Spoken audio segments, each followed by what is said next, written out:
देवी तुल्य माता एवं शक्ति स्वरूपा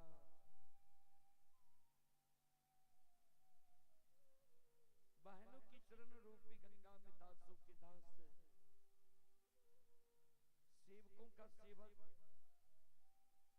रुदल पंजियार का कोटि कोटि नमन है।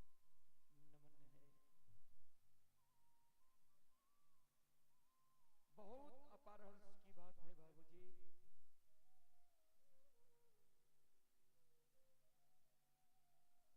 माता सरस्वती पूजा की शुभ अवसर पर आपकी पावन पवित्र नगरी क्योटहर थाना सिंघिया जिला समस्तीपुर में भक्ति कार्यक्रम का आयोजन किया गया है, जिसमें आप सभी श्रोताओं मां बहनों की सेवा करने के लिए भी उपस्थित है। मां भगवती धर्मगाथा भगायत मंडली गायक रुदल पंजियार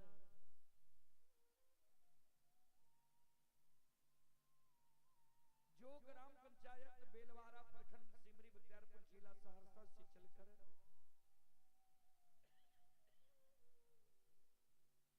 आपकी पावन पवित्र नगरी में आप सभी श्रोताओं मां बहनों की सेवा करने के लिए उपस्थित हैं। सज्जन वृंद, मैं कोई महान गायक नहीं हूं, कलाकार नहीं हूं कि मैं अपना कला से आप सबों को आकर्षित कर सकूं। फिर भी मां भगवती बाबा धर्मराज के तुझ सेवक के रूप में गाकर नहीं तो गुनगुनाकर जरूर सुनाऊंगा। सज्जन वृंद, एक बार श्रोताओं से आग्रह करता हूं, मां बहनों से आग्रह करता हूं, एक बार आप लोग दोनों हाथ उठाकर मां भगवती, मां जगत जननी जगदम्बे भवानी, विद्या की देवी मां सरस्वती की नाम पर जोरदार जयकारा लगावें, जिससे गाने वालों का हौसला बढ़ा रहे और सुनने वालों का भी हौसला बढ़ा रहेगा।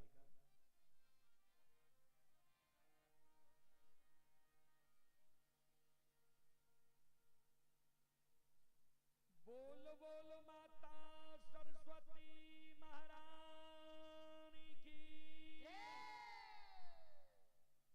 भक्ति और भगवान की श्री दाता धर्मराज की संत बाबा कारू खिरहरी की उमापति महादेव की बाबा डी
ध्यान देवे श्रोता बंधु,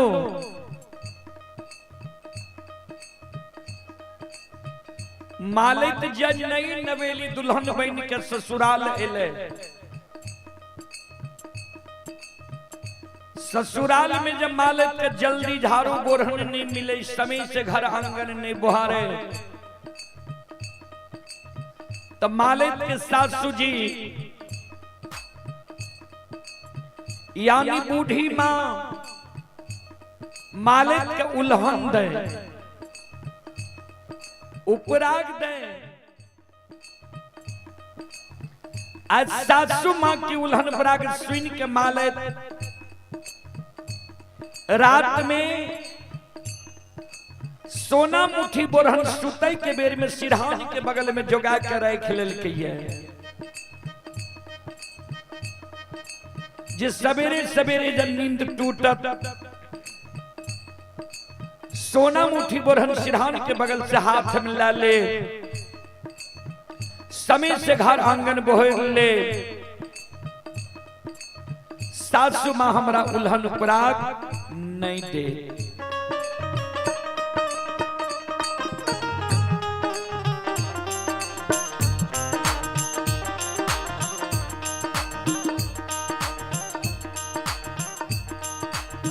आय भेलई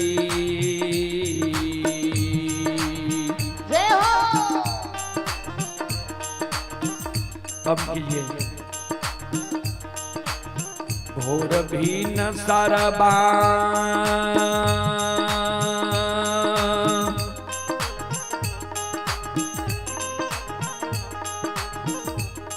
ये यो बाबू सा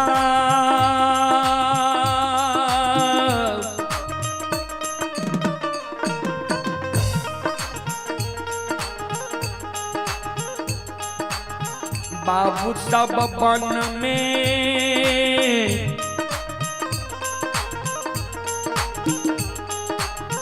बोले छे कोयलिया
संत शिरोमणि श्रोता बंधु मां बहन बाबू भैया सब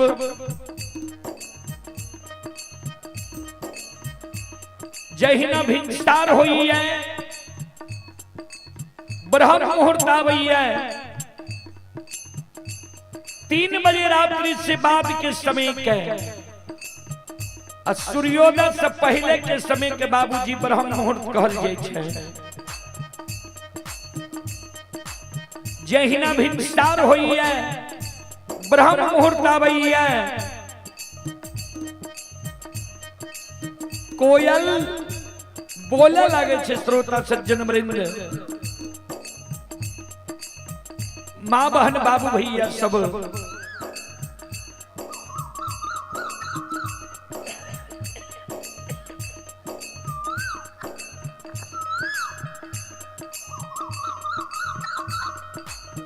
कोयल की आवाज जब मालिक के श्रवण कान में जाइए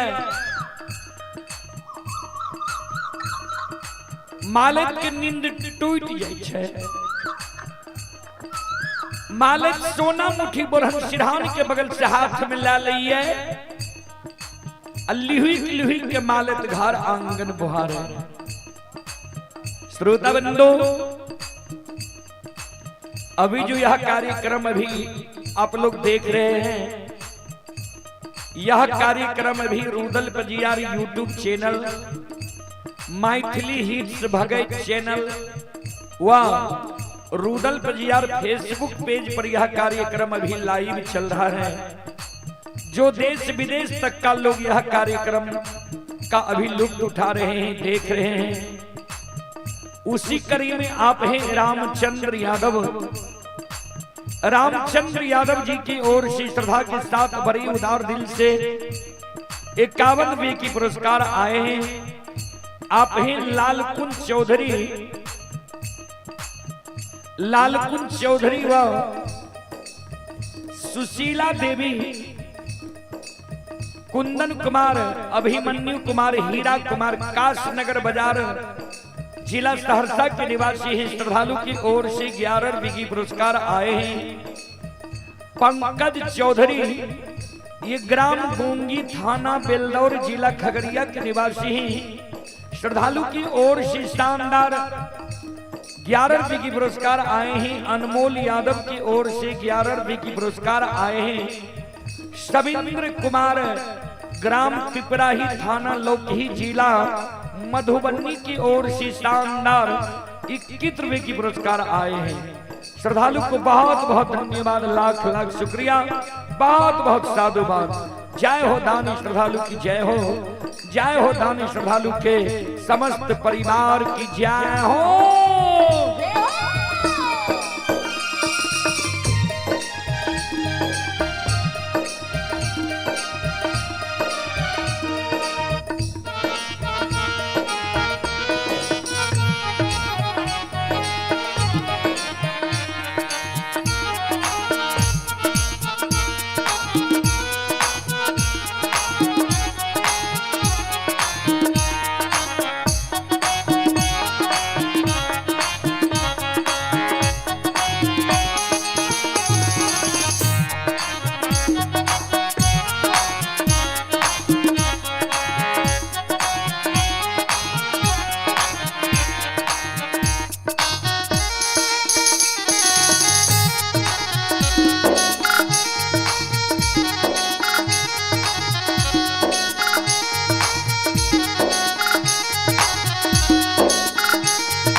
यशोदा बंधु मां बहन बाबू भैया सब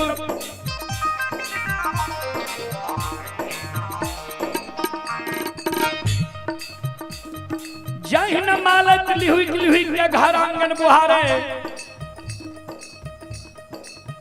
घर आंगन बोहर के मालत बोटरन के डिरहिया पर जमा क्या दे छे बोटरन के कूरी लगा दे छे जय न मालत घर आंगन बोहर के डिरहिया पर जमा करे बोटरन के कूरी लगावे तातक में मालत के सासू जी यानी बूढ़ी मां के नींद टूट जाय छे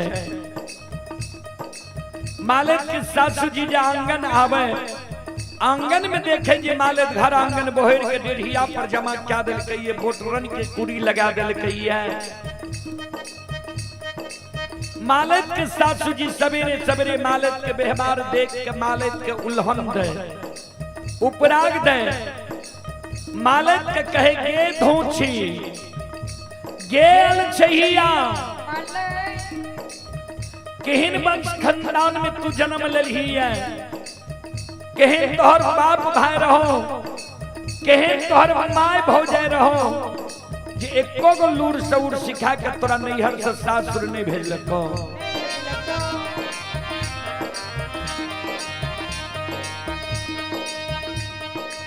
लक्ष्य निदान के उल्हन पराग मालिक के सासू जी बाबूजी सवेरे सवेरे मालिक का आंगन में जा रहे ये ध्यान से सुनवाए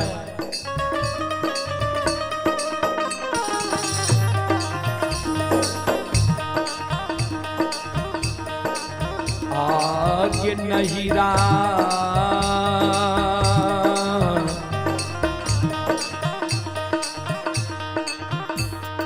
के चल बिगड़ल छ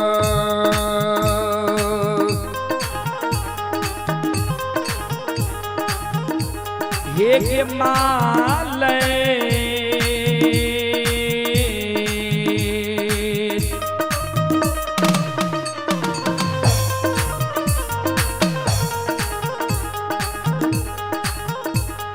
गई पुतहु ससुरबा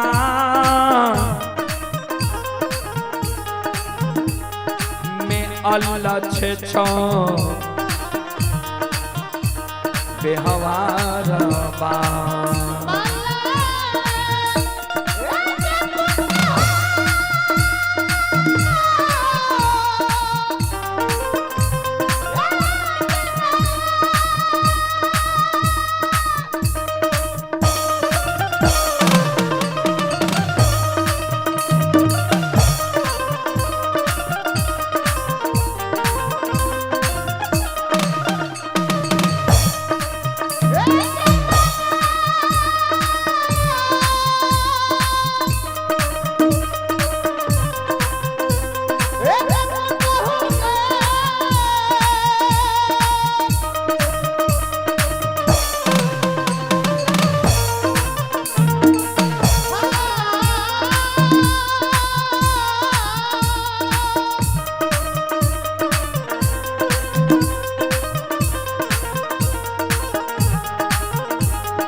हे यो सकले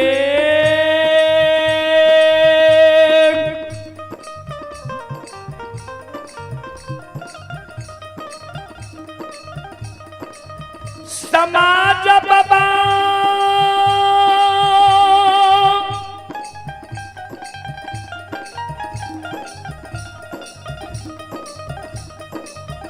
श्रोता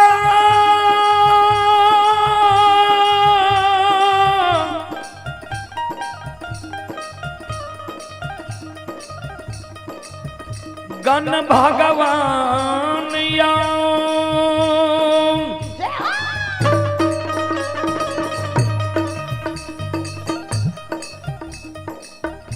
ये भगती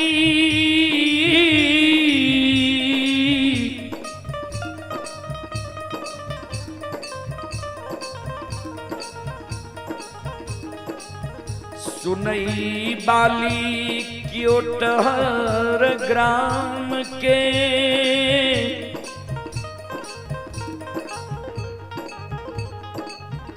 देवी तुल्य माता वहाँ अनसा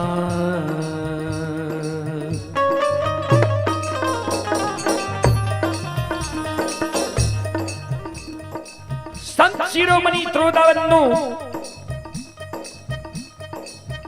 मालक के जिन 700 लक्ष्य निदान के उल्हन उपराग दे रहे 700 मां के उल्हन उपराग सुन के मालक के आंख से आंसू गिरे लागले जार बेजार मालक 700 मां के चरण पर गिर के कांपने लगा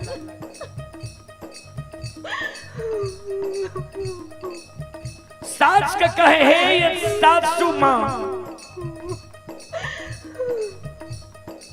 किया हमरा नैहर के उठै छियै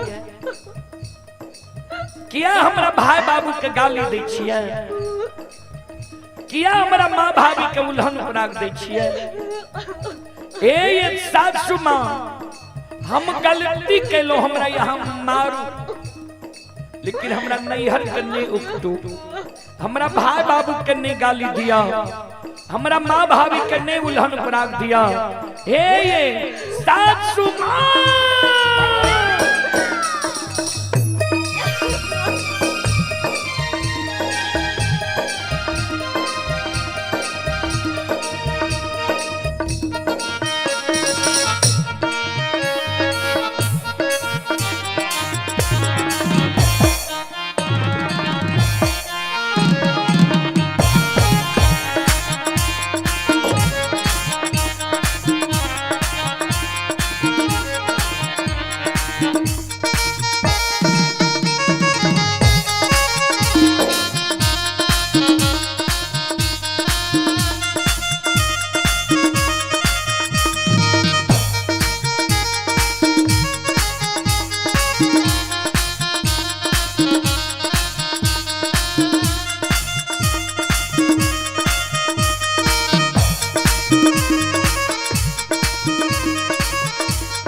आये माफा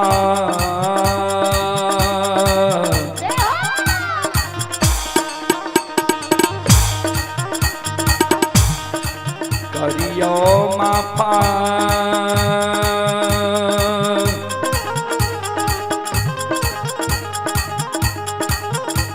हे ये 700 मां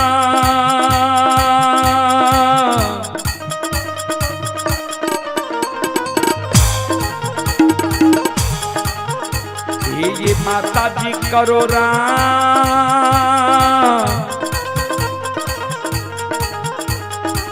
गलतिया अपराधा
श्रोता बंधु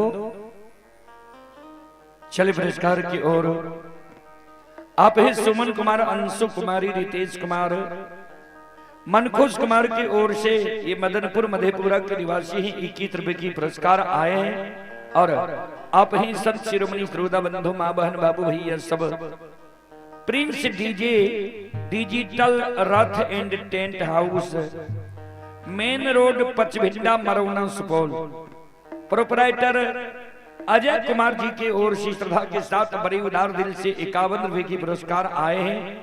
भगवान श्रद्धालु की मनोकामना को पूर्ण करे। मां सरस्वती परिवार में बाल बच्चे को सद्बुद्धि सद्ज्ञान दे। बाबा भोले भंडारी भंडार को भरे रखे।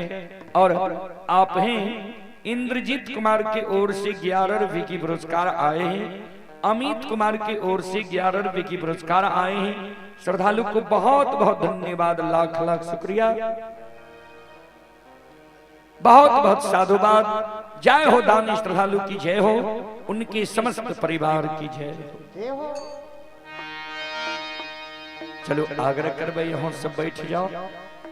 और ई रंगारंग कार्यक्रम नहीं छिए, भक्ति प्रसारण छिए में किछ देर बैठबे तब सुने में अच्छा लगता।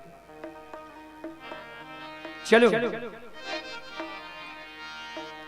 बहुत ही सुंदर प्रसंग अपने सबके बीच हम राखी। संत बाबा कारू खिरहरी प्रसंग में लछन बाबा के अग्नि परीक्षा प्रसंग, जे लछन बाबा के आग में किया जल के रहा, कारण की रहे कोना 7 का चंदन के चेला से लछन बच गए, के लछन के सहारा बनले और भाई के हत्यारा भाई कोना बने।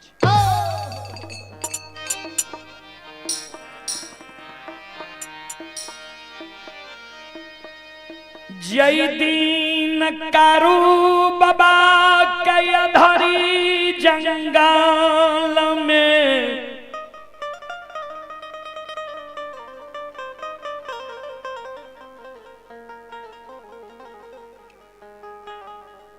लुल्ही बाघीन नुछर लगा दिलकई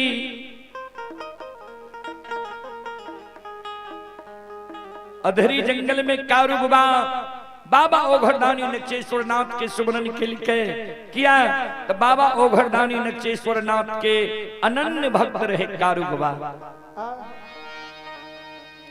बाबा ओघरदानी नक्षेश्वर नाथ कारू बाबा के दर्शन दिल के बाबा कारू कर जो के गुरुदेव आए उसर के खेत में हम मर रह लिए ये उसर के भूत बनल रहे जब ए कारण हमारी इच्छा है जे मरे से पहले मां से मिल ली धर्म पत्नी से मिल ली बौर भाई से मिल ली कुटुंब कबीला से मिल ली तब हमार प्राण छूटे।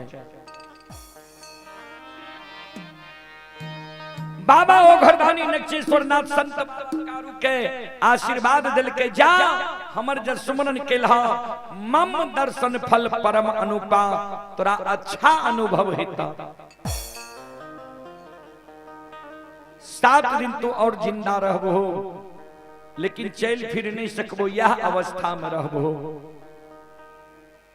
बाबूजी कारू बाबा के समाज के लोग महापुरा ले के कारू बाबा के धर्म पत्नी के बिजुलिया नगरी से लावल गेले।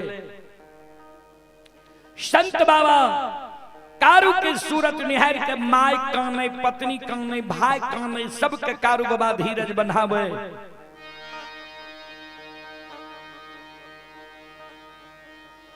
आज 7 दिन से कारू बाबा के बगजौर लागल छई। 7 दिन से छोटका भाई लछन कारू बाबा के सिरहान में बैसल छे कारू बाबा के सूरत के निहारे छे। 7 दिन से लछन भाई के कारण भाई के सोग में मुंह में अन्न नहीं लेलकैये जल पी के समय बिता रहले। 8 दिन कारू बाबा के बगजोर लागल भए गेलै। 8म दिन कारू बाबा के कभी श्वासा बंद भए जाए कभी चले लागे कभी आंख बंद भए जाए कभी आंख खुल जाए। कारू बाबा के व्यवहार देख के छोटका भाई लछन के आंख से आंसू गिरे लगा। जे आब नहीं लागई छई दादा भाई ए दुनिया में जिंदा रहते। लछन के 2 बूंद आंसू कारू बाबा के सिर पर गिर गए। कारू बाबा के आंख खुले सहोदर भाई के देखे काम नहीं कहल के सहोदर क्या काम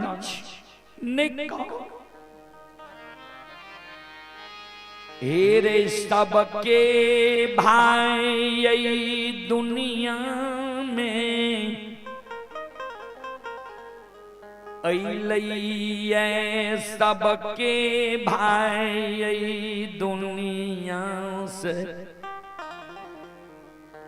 कर्म सुकर्म सधर्म पाप पुण्य का के विदा भए गेलिए। ककरी भाई ने सदा रहलिए अन्य ककरी भाई ए दुनिया में सदा रहते। धीरजवान सहोदर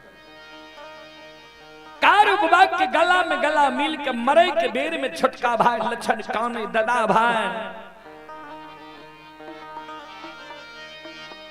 हे हो माय के कोई खसे जन्म ले लियई माय के दूध छोड़ लियई माय के गोद से हमरा तू लायल हो। गोद में बैसा के माखन मिश्री खुआ मलाई खिलिल हो, अब पेट लगा के माय की तरह तू सुतिल हो। तोरा प्रसाद हम कहिए नहीं जान लिए जे हमरा माय के लार प्यार नहीं मिलल, बाबू के लार प्यार नहीं मिलल। आज जे तू दुनिया से जा रहा है, तोरा मरे के बाद के हमर सहारा बनता है, के हमर मदद करता है, दुख विपत्ति में के सहोदर भाई बन के खड़ा है।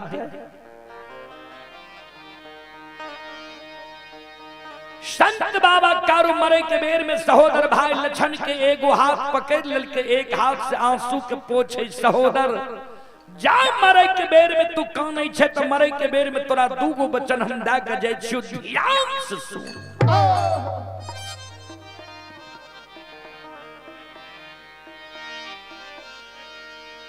हम जमै रजैबै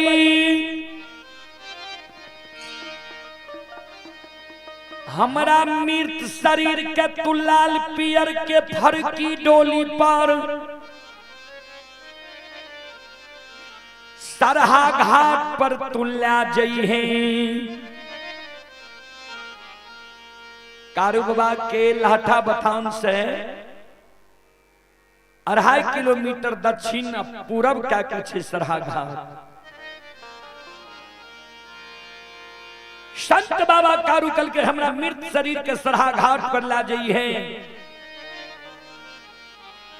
उत्तर दक्षिण के आंची में हमरा सोला दिए। समाज के लोग चाहते जे कारू के मुंह में भतीजा आग दिए, यानी महीनाथ पंडित के सुपुत्र मदन, लेकिन भतीजा के हाथक आग हम स्वीकार नहीं करबो। किया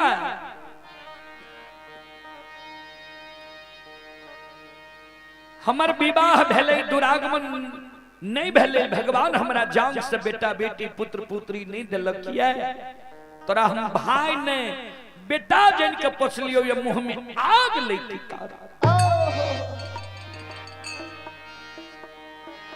सात बंधन के ऊक बना ली हैं, अचरा को पिन पहिर ली हैं।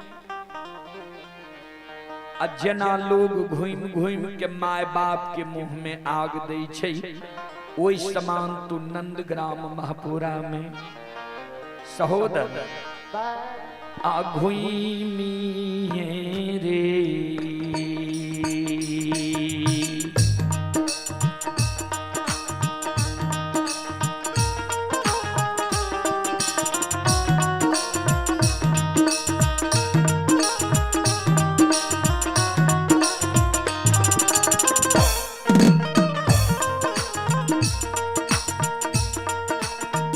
लछन दुलरुआ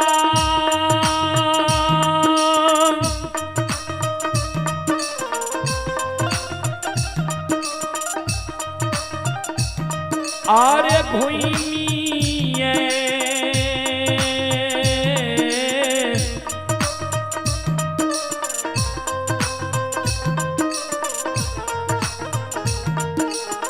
ये रे घुइम के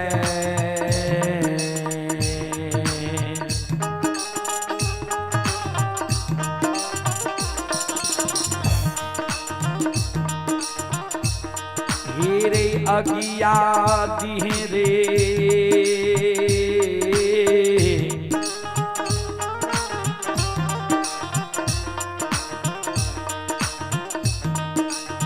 लछन बबुआ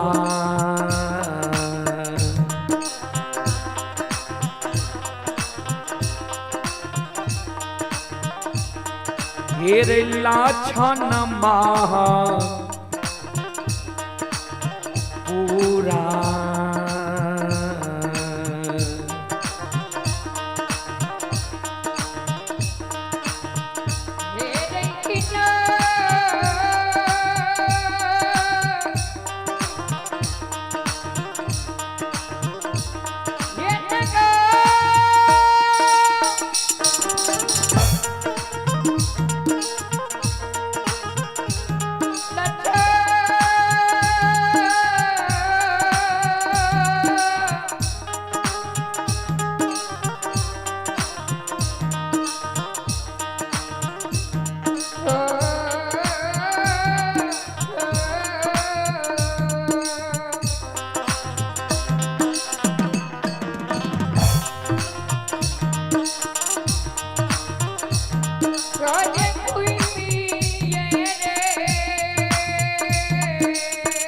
जाओ जाओ आए भगवान।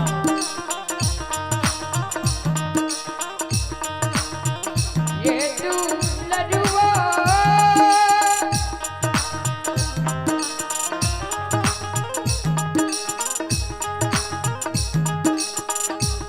खाने कोई पिए रे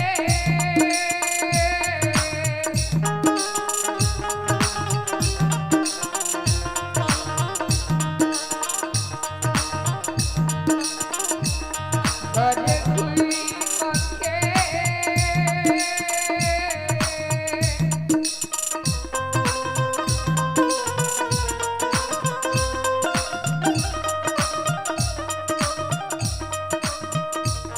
हेरे जगिया दिखे रे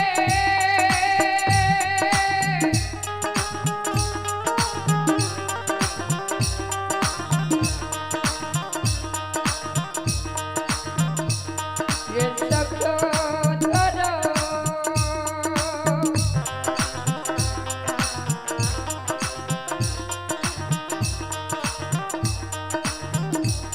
हेरे नंदना मधुपुरा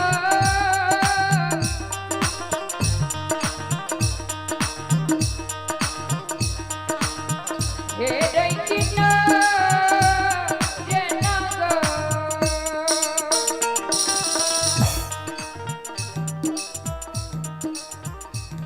आइए पुरस्कार की ओर। जो श्रद्धालु ऑनलाइन पुरस्कार भेजे हैं आप हैं जयप्रकाश गुप्ता। जयप्रकाश गुप्ता जी की ओर से श्रद्धा के साथ बड़े उदार दिल से 21 रुपए की पुरस्कार आए हैं। शिवम कुमार की ओर से 21 रुपए की पुरस्कार आए हैं। अनिल यादव की ओर से 21 रुपए की पुरस्कार आए हैं। राजा कुमार ठाकुर की ओर से 21 रुपए की पुरस्कार ऑनलाइन फोन पे के द्वारा आए हैं। और आप हैं संत शिरोमणि त्रोदा बंधु सुमन कुमार की ओर से 21 रुपए की पुरस्कार आए हैं। भगवान श्रद्धालु की मनोकामना को पूर्ण करे। मां सरस्वती परिवार में बाल बच्चे को सद्बुद्धि सद्ज्ञान दे। बाबा भोले भंडारी भंडार को भरे रखे।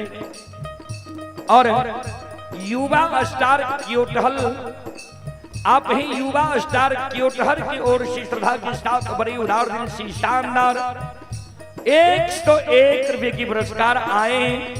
श्रद्धालु को बहुत बहुत धन्यवाद, लाख लाख शुक्रिया, बहुत बहुत साधुवाद। जय हो दानी श्रद्धालु की जय हो, जय हो दानी श्रद्धालु के समस्त परिवार की जय हो।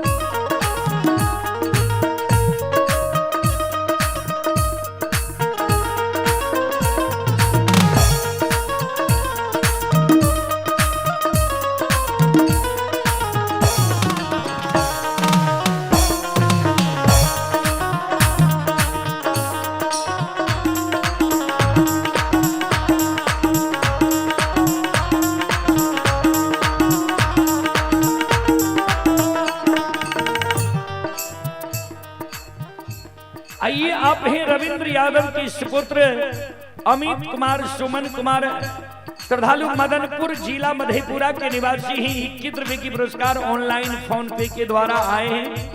श्रद्धालु को बहुत बहुत धन्यवाद, लाख लाख शुक्रिया, बहुत बहुत साधुवाद।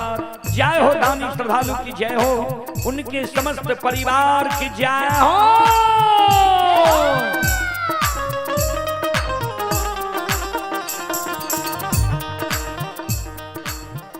संत शिरोमणि त्रोदा बंधु मां बहन बाबू भैया सब ध्यान दें। संत बाबा कारू लक्षण के कहल के दोसर शब्द तू सुन जब मरई के बेर में कानै छै।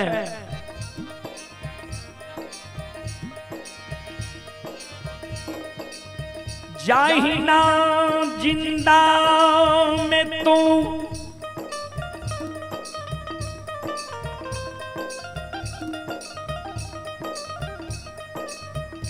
बर भाई पिता तुल्य होय छै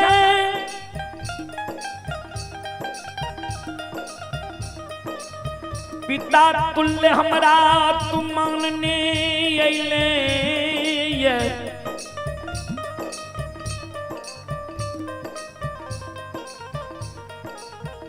हम हूँ तोरा छोट भाई अनुज भाई पुत्र के समान होय छै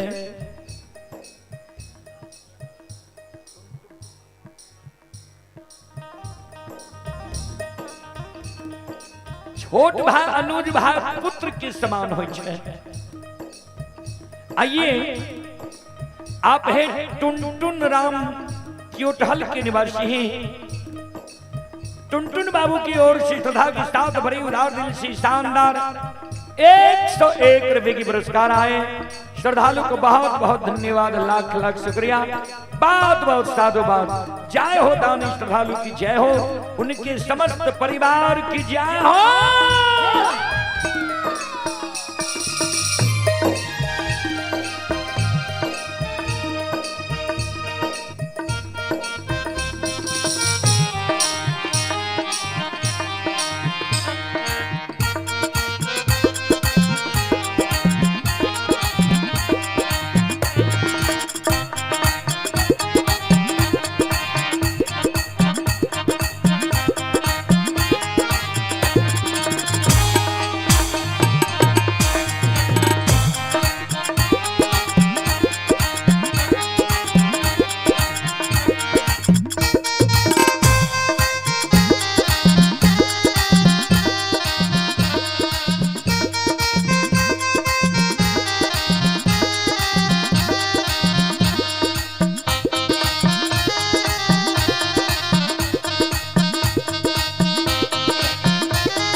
शिरोमणि द्रोदा बंधु मां बहन बाबू भैया सब कारू बाबा कल के बर भाई पिता तुल्य होय छै, पिता तुल्य मानने ले हमरा। हमहू तोरा छोट भाई अनुज भाई पुत्र के समान होय छै, पुत्र के समान मानने एलियो। मरलो में जब तू हमरा हुआ समान मान में, हमारा सारा कनिप में, हमारा सारा पर धूप दीप अगरबत्ती जले में, एक चिलम गाजा चढ़े में, प्रतिदिन दूध के धार दबी, हमरा पर श्रद्धा और विश्वास जो तू राख में। हमरा मरे के बाद भी जब तोरा कोनो दुख पड़ जेतो, विपत्ति पड़ जेतो, वही दुख विपत्ति में जो हमर पुकार कर भी जे हो कारू भैया हमरा दुख पड़ गई है, विपत्ति पड़ गई है, सहारा करहो, मदद करहो, तो मरे के बेर में तोरा हम वचन दै छियो ध्यान से सुन।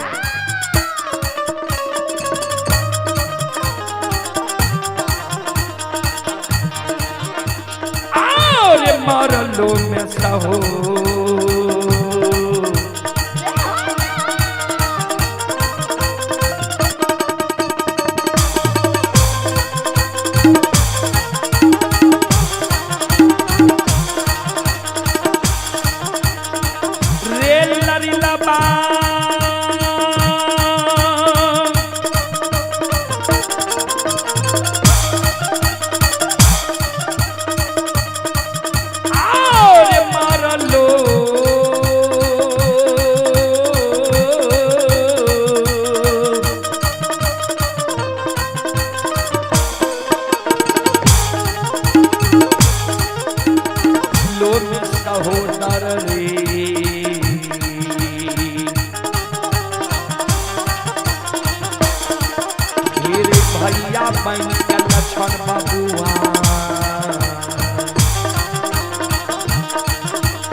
तोरा लिए रहा गौरे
हमरा सारा के निप में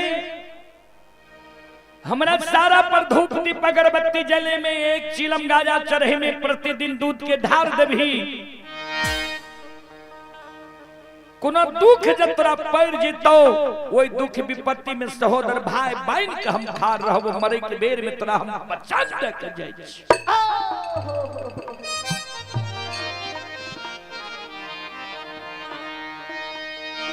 इतना को बात कहे के संत बाबा कारू के पंचभौतिक शरीर से जीवात्मा निकल गए, तन से प्राण निकल गए। समाज के लोग कारू बाबा के सरहा घाट पर लागले, लक्षण मुंह में आग दल के दाल संस्कार क्रिया कर्म भे गए। 4 दिन कारू बाबा के मरल भेले, चौथे दिन से छोटका भाई लक्षण कारू बाबा के सारा करनी पे धूप दीप अगरबत्ती जलावे फूल चढ़ावे। कारू बाबा कल करे एक चिलम गाजा चढ़ावे, लक्षण जोड़ा चिलम गाजा चढ़ावे। प्रतिदिन कारू बाबा के पूजा करे लक्षण संकल्प ले के जा तक कारू भैया के पूजा नहीं करबे ता तक भोजन नहीं करबे।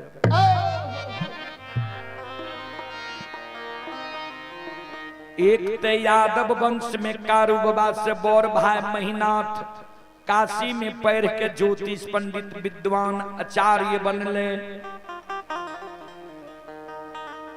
बनगो महिषी के विद्वान लोग ब्राह्मण बाबा महीनाथ बाबा कहीं से दुष के मारे जे यादव वंश में कहीं पंडित भेला वहां वंश में लक्षण भूत के पूजा करे लागले, सारा के पूजा करे लागले, मिट्टी के पूजा करे लागले।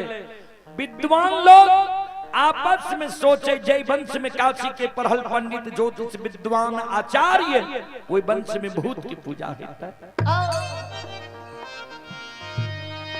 जय दिन महीना पंडित गौर पर चढ़ते वही दिन पूछबे। आज 6 महीना कारू बाबा के मरल भेले, आय महीनाथ बाबा गौर पर चढ़ गेल। आय महीनाथ बाबा पाखर के पेड़ पर बैठ के पोथी पुराण पढ़े छे, समाज के लोग के पोथी पुराण पढ़ के समझावे छे। आय महीनाथ बाबा के विषय छिए जे मानव जब मर जाय छे कर्म के अनुसार दोसर योनि में जन्म होय छे। आय वो सभा में 2-4-10 गो विद्वान लोग बैसल रहे। एगो ब्राह्मण बाबा वो सभा में खड़ा भ गेले, कर जोड़ के पंडित जी यादव वंश में पैर के पंडित बनलो ये यहाँ जे कहे छे मानव मर जाय छे कर्म के अनुसार दोसर योनि में जन्म होय छे, सुनइए वाला ता के लिए कि कहियो वाला के लिए, यानी श्रोता के लिए ही कि वक्ता के लिए भी। महीनाथ बाबा कलकिन सब के लिए किया तो कभी स्पष्ट रूप से लिख दिलखिन, ये ध्यान से सुनबे। कर्म प्रधान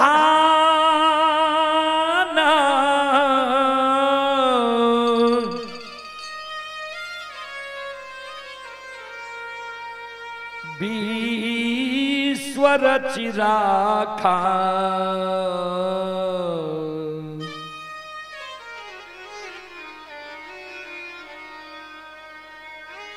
जो जस करई तास फल चाखा।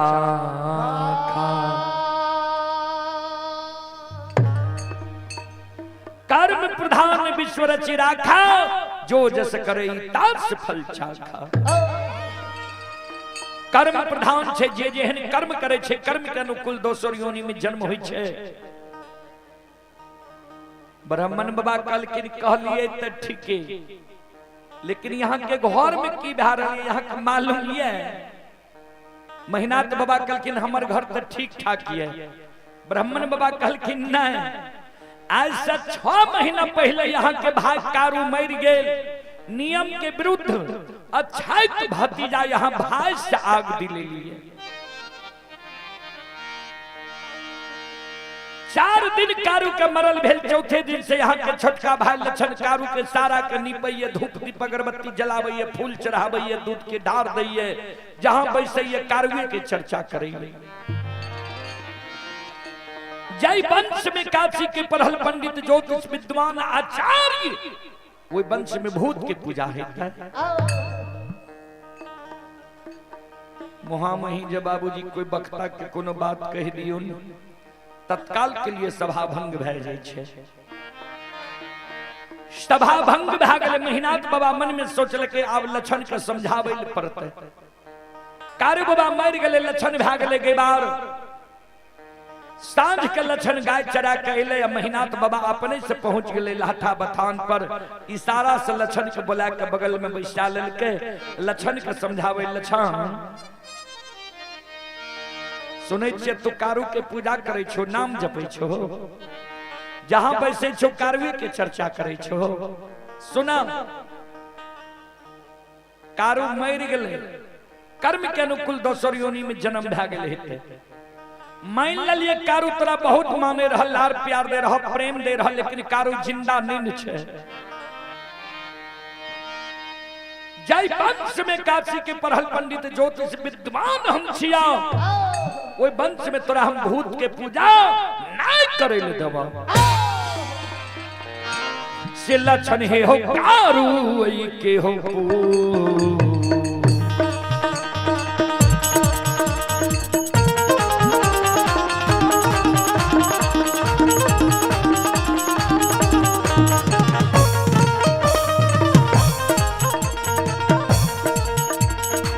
लक्षण लरी लबा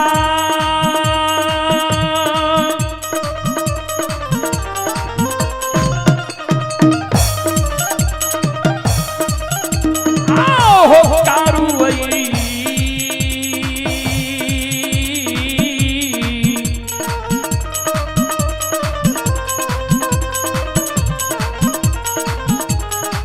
वही के पूजा हो।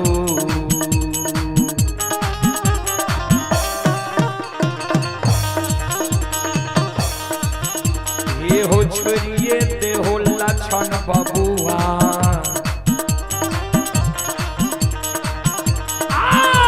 लक्षण महापुरा।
के पूजा करना छोड़ दे और नाम लेना तू भूल जा। आइए पुरस्कार की ओर आप ही निरंजन मालाकार के ओर से श्रद्धा के साथ बड़े उदार दिल से 21 रुपए की पुरस्कार आए हैं। लालू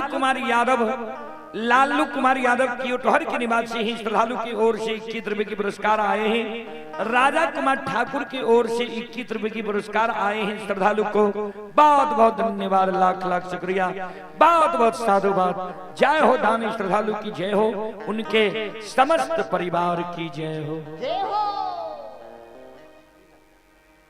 और ये श्रद्धालु की ओर से 101 रुपए की पुरस्कार आए हैं।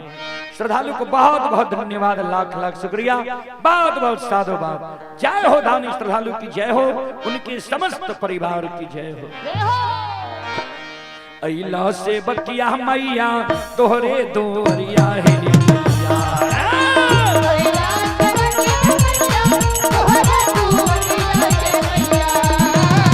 अइला से बकिया मैया तोहरे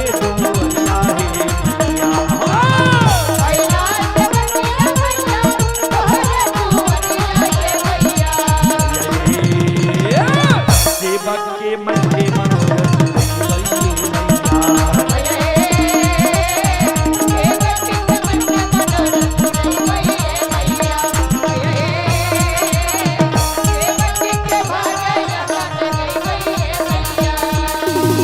तोहरे दोरिया में अइला पूजरिया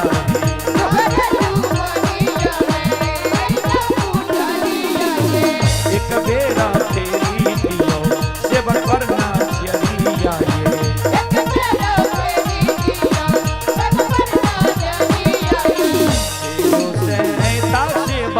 तोहरे दोरिया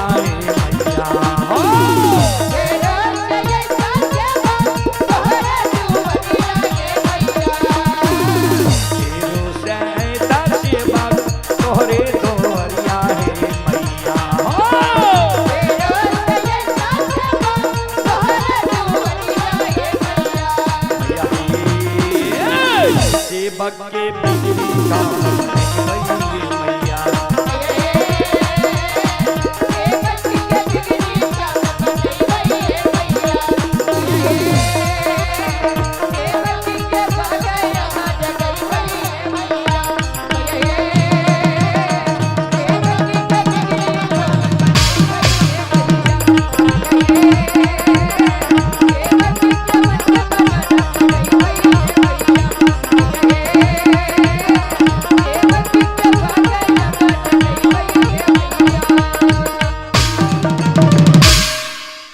श्रोता बाबू, हमारी मां बहन बाबू भैया संत शिरोमणि श्रोता भगवान महीनात बाबा जो लक्षण के कल के जे कारू के पूजा करना छोड़ दे, नाम लेना भूल जो, वो बात के लक्षण के तनियों को प्रभाव नहीं पड़ले। कुछो ने कहल के जे कारू के पूजा छोड़ब कि नहीं, नाम लेना भूलब कि नहीं, वो बात के प्रभाव जल लक्षण करने पर ले लक्षण कारू बाबा के पूजा करते रह गए। महीनाथ बाबा मन में सोचे आप जब क्रोध बस लक्षण के एक चाट मारबे, दामस देबे, समाज के लोग हमरा कलंक देते। जे 4 भाई माई के कोई से जन्म ले लिए, 2 भाई मर गए कारू और साहबी, वो दोनों भाई के पुत्र पुत्री नहीं भेले, वो दोनों भाई के हिस्सा धन संपत्ति हमरे दोनों के हिस्से।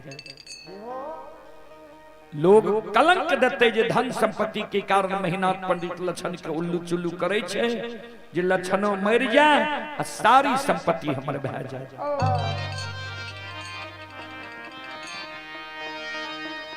आई कारण लक्षण के नहीं एक चाट मारबे नहीं दामस देबे, सबसे बड़ो समाज होय छे।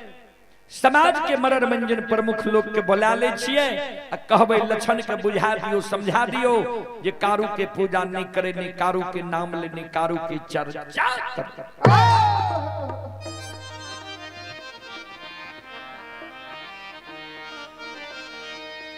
आए महीना था बाबा महपुरा के मरार मंजान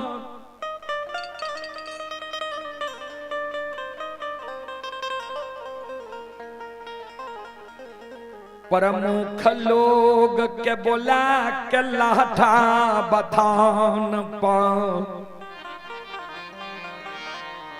सभा लगा दिल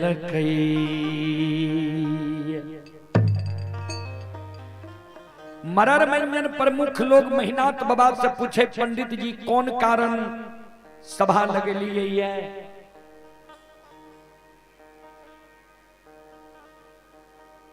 महीनाथ बाबा वो सभा में दोनों कर जोड़ के खड़ा भ गए। समाज बाबा हमारा वंश में हमर छोटका भाई लक्षण महामूर्ख जन्म गले, काठ जन्म गले, जे कारू मर गले, जे कारू के सब समाज मिलकर सरहा घाट पर जला के धुआं आसमान उड़े लिए ओई कारू के पूजा लक्षणा करे छे, नाम जपे छे।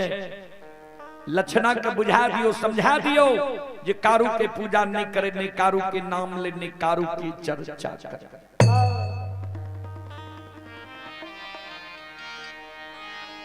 समाज के मरर मंजान प्रमुख लोग लक्षण के बोला के बीच सभा में बैसा लेके लक्षण के समझावे। लक्षण हो ठीके ने तोहर भाई कहे छा, कारू मर गले, कर्म के अनुकूल कारू के दोसर योनि में जन्म भा गेल हेते, तू जे कारू के पूजा करे छो, नाम जपे छो, अच्छा नहीं होई छा। कारू के पूजा करना छोड़ दे, नाम लेना भूल जा। समाज के लोग जे लक्षण के समझावे रहे, महीनाथ बाबा जे दबाव दे रहे, समाज के लोग जे लक्षण के समझावे तेने से महीनाथ बाबा दबाव दे। समाज बाबा ठीक से दुश्मन के समझा दियो, हम समझलिए हमर बात नहीं मान ले, तब समाज के बोले लो दुश्मन के समझावे के लिए।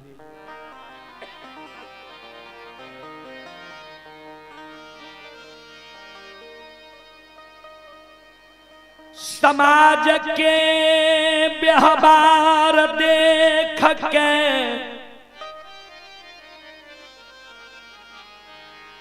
महीनाथ बाबा के दबाव सुइन संत बाबा का रूख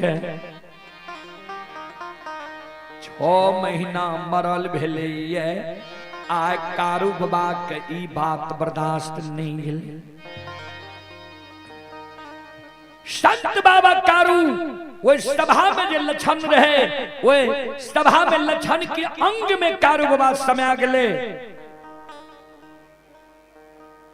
लक्षण के द्वारा कारू बाबा वो सभा में खड़ा भ गेले, हाथ से ताली बजावे लागले, शिवदानी के दोहाई दिए लागले, हारा हारा महादेव।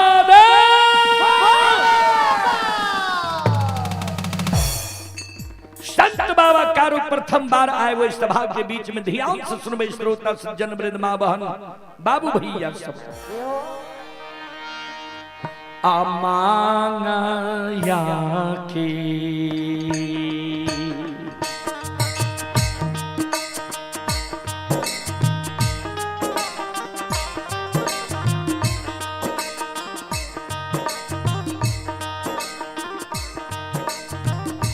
हो बैरागी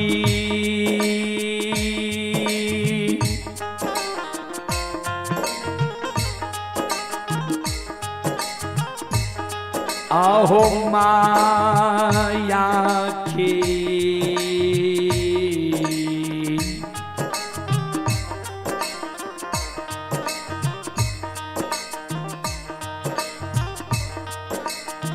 लीला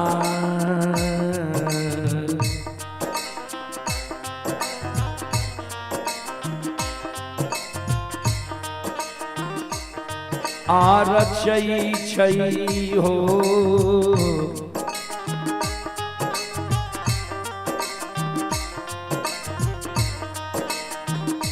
कारू बाबा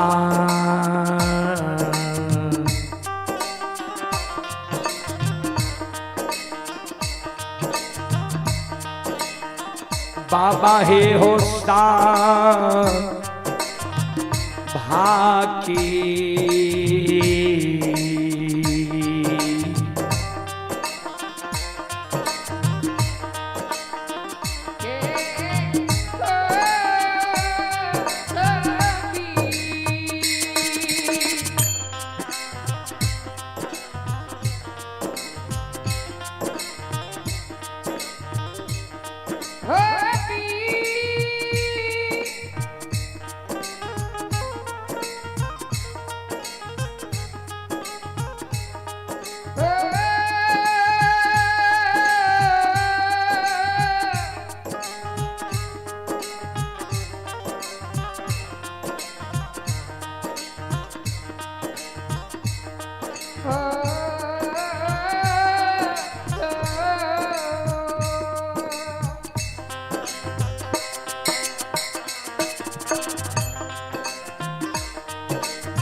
आइए पुरस्कार की ओर एक श्रद्धालु की ओर से 51 रुपए की पुरस्कार आए हैं। आप हैं विजय साहू। विजय साहू की ओर से ऑनलाइन फोन पे के द्वारा 21 रुपए की पुरस्कार आए हैं। अजीत यादव जी की ओर से श्रद्धा के साथ बड़े उदार दिल से शानदार 51 रुपए की पुरस्कार आए हैं। श्रद्धालु को बहुत बहुत धन्यवाद, लाख लाख शुक्रिया, बहुत बहुत साधुवाद। जय हो दानी श्रद्धालु की जय हो, उनके समस्त परिवार की जय हो।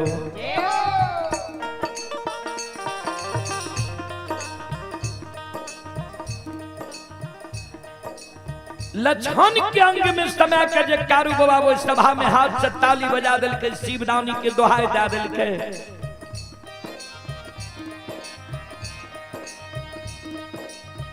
समाज के लोग आपस में विचार करे जे देखा महामूर्ख के। महीनाथ पंडित समाज के बोले के जे लक्षण के बुझा दह, समझा दह। आई दुश्मन हाथ से ताली बजबे से, शिवदानी के दोहाई दे छे, अपना के कारू बुझे छे।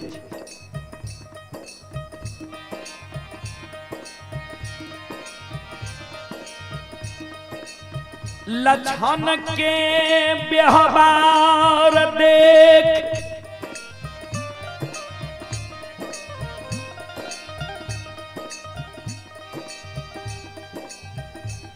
समाज के शब्द सुन के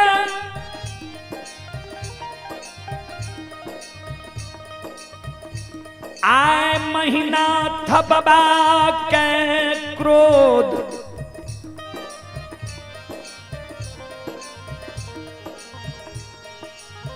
बर्दाश्त नहीं गेलैये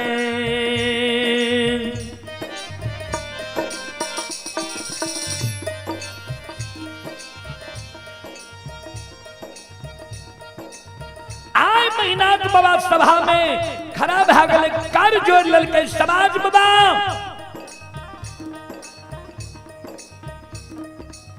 हम आई दुश्मन के समझलिए, हमर बात नहीं मानले।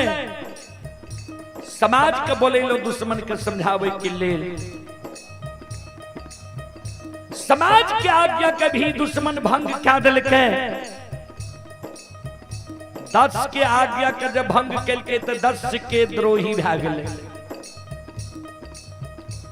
10 के जब द्रोही भए गेलै तो 10 द्रोही बचे न कोई, जो बचे सो बाबर हो। समाज बाबा 10 के आज्ञा के जी दुश्मन भंग क्या दल के ताबी हमार भाई नहीं। भाई तब जब कारू के पूजा करना छोड़ दिया, नाम लेना भूल जाए। समाज बाबा 7 दिन के समय आए लक्षणा दुश्मन के सभा में दै छिए। 7 दिन के अंदर अगर लक्षणा कारू के पूजा छोड़ देते, नाम लेना भूल जेते, तब तई हमर भाई। अगर 7 दिन के अंदर ही कारू के पूजा नहीं छोड़लके, नाम लेना नहीं भूल लेते, हमर भाई नहीं हमर दुश्मन।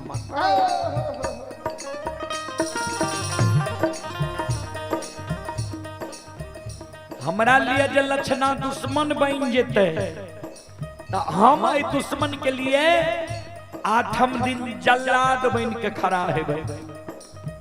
समाज बाबा कारू मर गए तब कारू के आग में जले लिया। दुश्मन जब कारू के पूजा नहीं छोड़ते, नाम लेना नहीं भूलते, तो 7 गो गाछ चंदन कारू के हाथ के लगा पोखर के महार पर। 7 गाछ चंदन के कटवा देवे, चेला चिरवा देवे। अघनुआ लार के ढेरी के तरह सरहा घाट पर चंदन के चेला के ढेर लगवा देवे।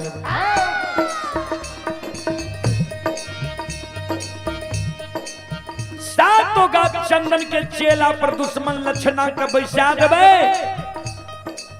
हम अपना हाथ से वो चेला में आग लगा देवे। कारू मर गए तब कारू के आग में जली लिया। ई दुश्मन जब कारू के पूजा नहीं छोड़ते, नाम लेना नहीं भूलते हो। समाज बाबा आओ ये जीन दे दुश्मन मां के,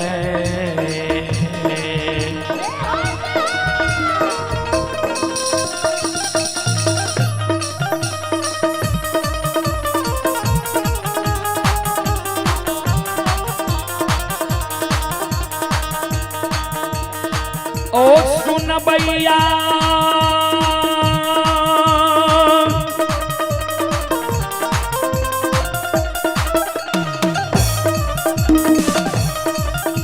आओ ये जीन दे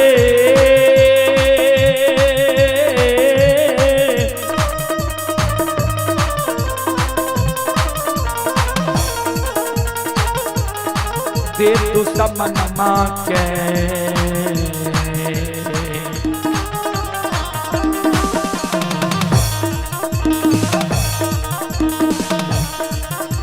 हो आग में जला के समाज बाबा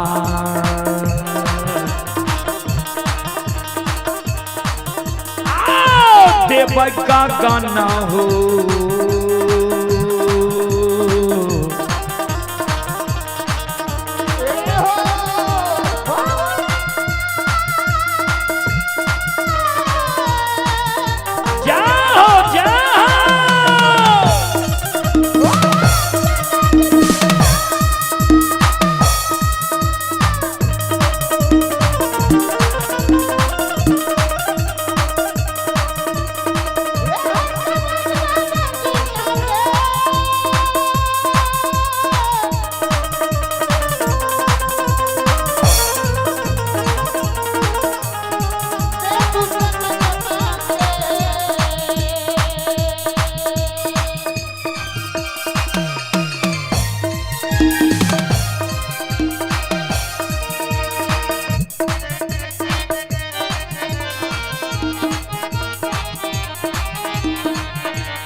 भैया सुन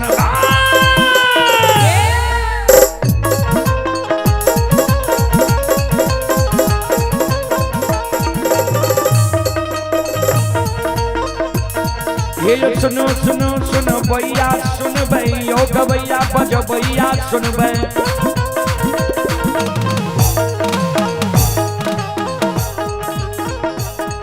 आइए माँ बहना ये ध्यान से सुन भै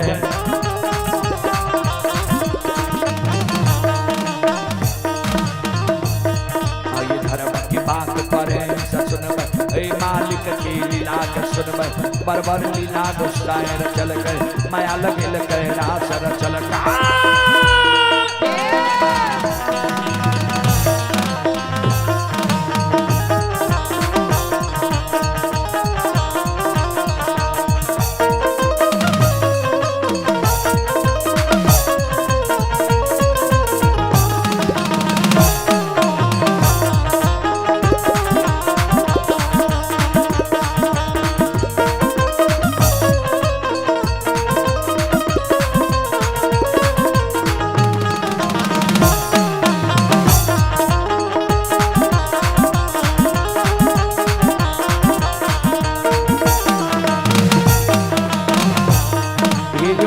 के वीर भगवती के सुमरा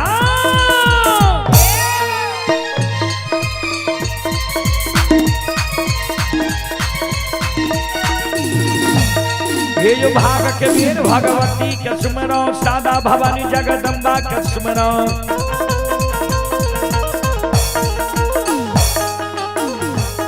ये जो ज्ञान देवया गुरु बाबा के सुमरो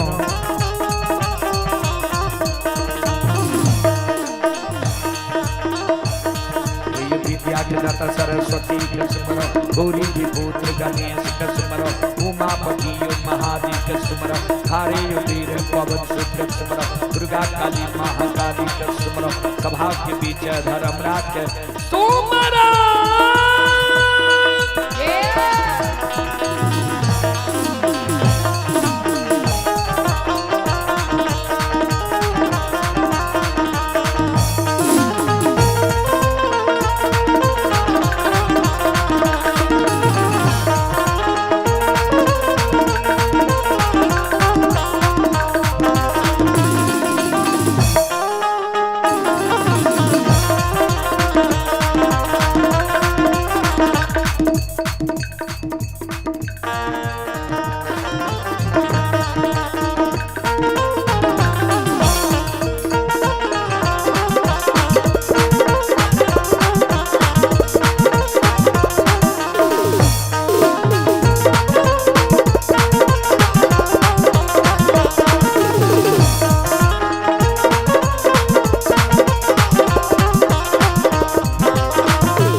संत शिरोमणि श्रोता बंधु माँ बहन बाबू भैया सब चले पुरस्कार की ओर।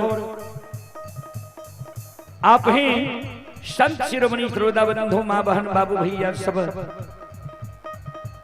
हमारी माँ बहन बाबू भैया संत शिरोमणि श्रोता बंधु आइए आप ही देव प्रकाश यादव की ओर से श्रद्धा के साथ बड़ी उदार दिल से 11 रुपए की पुरस्कार आए हैं। अजीत यादव जी की ओर से 51 रुपए की पुरस्कार आए हैं। और आप ही रंजित यादव जी की ओर से भी 51 रुपए की पुरस्कार आए हैं। श्रद्धालु को बहुत बहुत धन्यवाद, लाख लाख शुक्रिया, बहुत बहुत साधुवाद। जय हो धानी श्रद्धालु की जय हो, उनके समस्त परिवार की जय हो।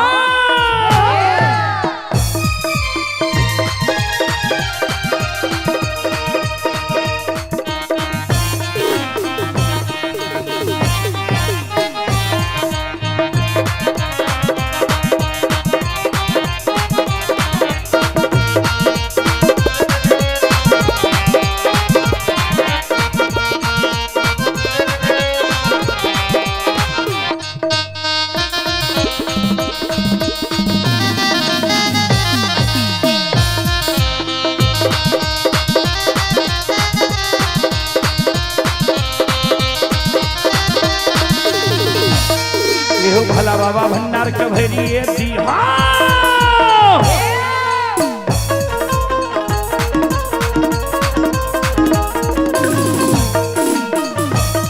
ये हो भोला बाबा भंडार के भैरिए दी हो ज्ञान के दीप सरस्वती जलई हो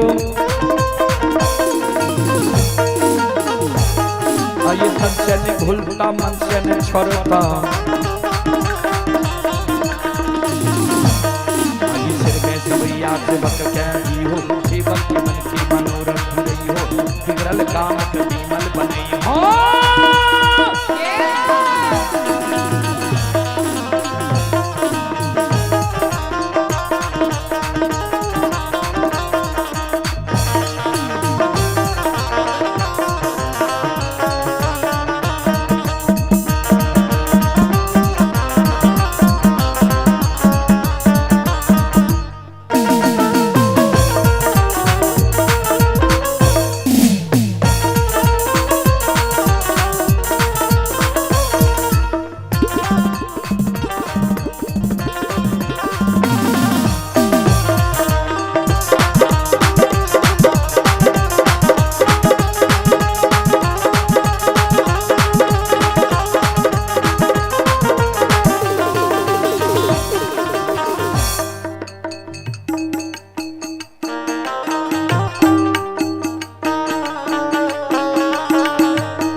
भक्ति के बस भगवान बसे छा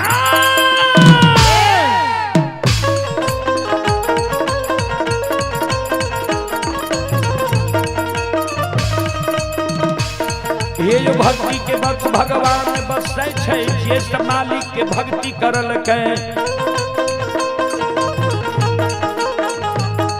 आये मन तन धन से भजबे करल के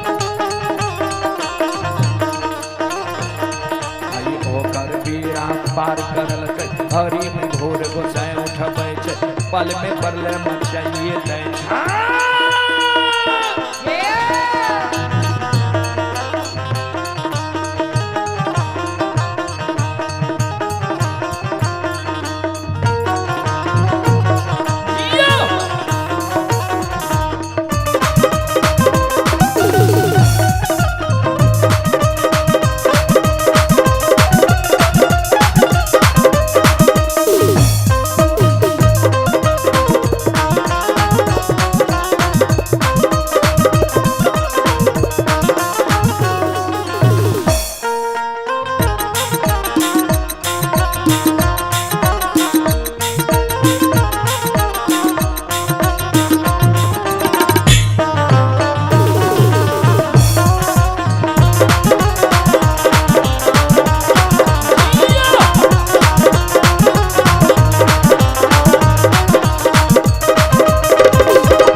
आइए सत शिरोमणि त्रोदा बंधु मावहन बाबू भैया सब आइए युवा स्टार सरस्वती पूजा समिति यदुवंशी टोल की उठहर ये श्रद्धालु की ओर से श्रद्धा के साथ बड़े उदार दिल से शानदार 51 रुपए की पुरस्कार आए हैं। एक बार सभी कमेटी के नाम पर जोरदार ताली हो जाए।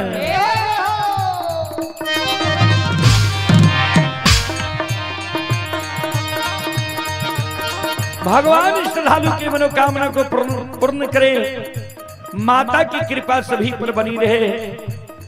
जय हो दानी श्रद्धालु की जय हो, उनके समस्त परिवार की जय हो।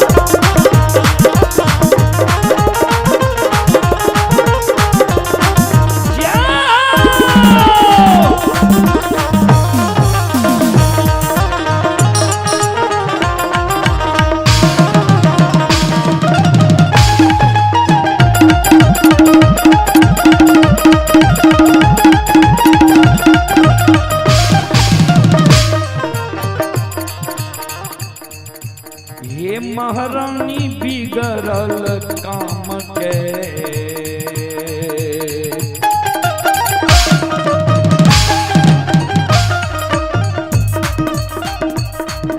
शारदे भवानी है बिगड़ल काम के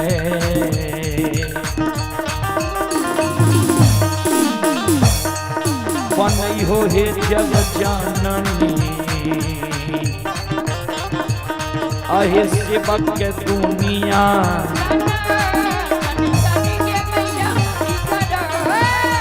जाओ जाओ जाओ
आप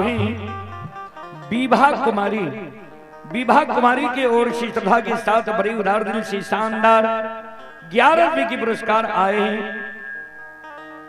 श्रद्धालु को बहुत बहुत धन्यवाद, लाख लाख शुक्रिया, बहुत बहुत साधुवाद। जय हो दानी श्रद्धालु की जय हो, उनके समस्त परिवार की जय हो। भरल सभा में महीना तो बाबा कह दल के 7 दिन के अंदर अगर कारू के पूजा नहीं छोड़ भी 8वें दिन 7 का चंदन के चेला में जला के तोरा मार सभा भंग भा गए बाबूजी। ओहो बात के प्रभाव लक्षण करने पड़ले जे कारू भैया के पूजा जब नहीं छोड़बे तो बड़का भैया हमारा आग में जला के मार देते।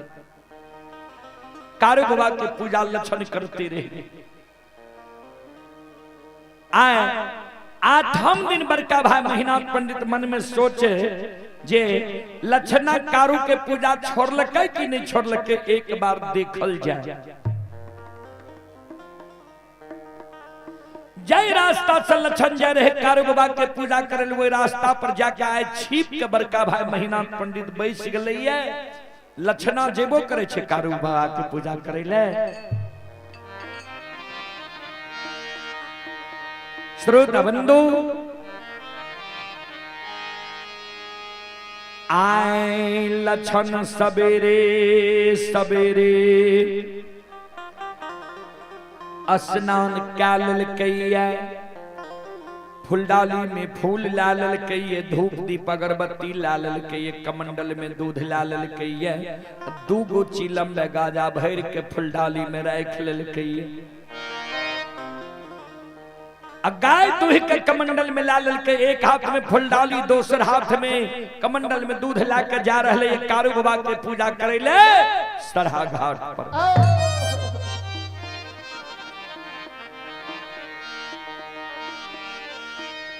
जहिना लक्षण महीना था बाबा के नजदीक पहुँचई छई,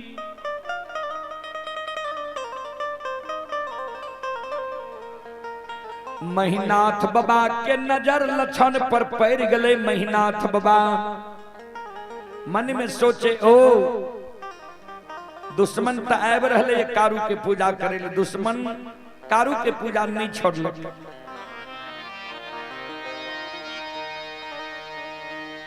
लक्षण के आगे में सामने सामने महीनाथ बाबा खराब है गए। लक्षण के नजर पर ले महीनाथ बाबा पर, लक्षण के पैर चलना रुक गले, सिर नीचा क्या कर लक्षण खराब है गले। महीनाथ बाबा कहे रे लक्षण, फूलडाली में फूल धूप दीप अगरबत्ती कमंडल में दूध लाकर कते जा रहे, जल्दी बोल।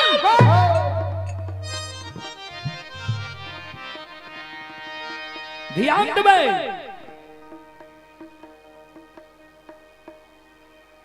लक्षण महीनाथ बाबा के क्रोध देख के लक्षण के शरीर थर थर थर थर कांपे लगे। फूलडाली के धरती पर राख दे छे, कमंडल के दूध के धरती पर राख दे छे, दोनों कर जोड़ के लक्षण महीनाथ बाबा के चरण में प्रणाम करे, कर जोड़ के खराब है जाए। हे हो बड़का भैया, तू माय के कोई से बोर भाग के जन्म ललहाये,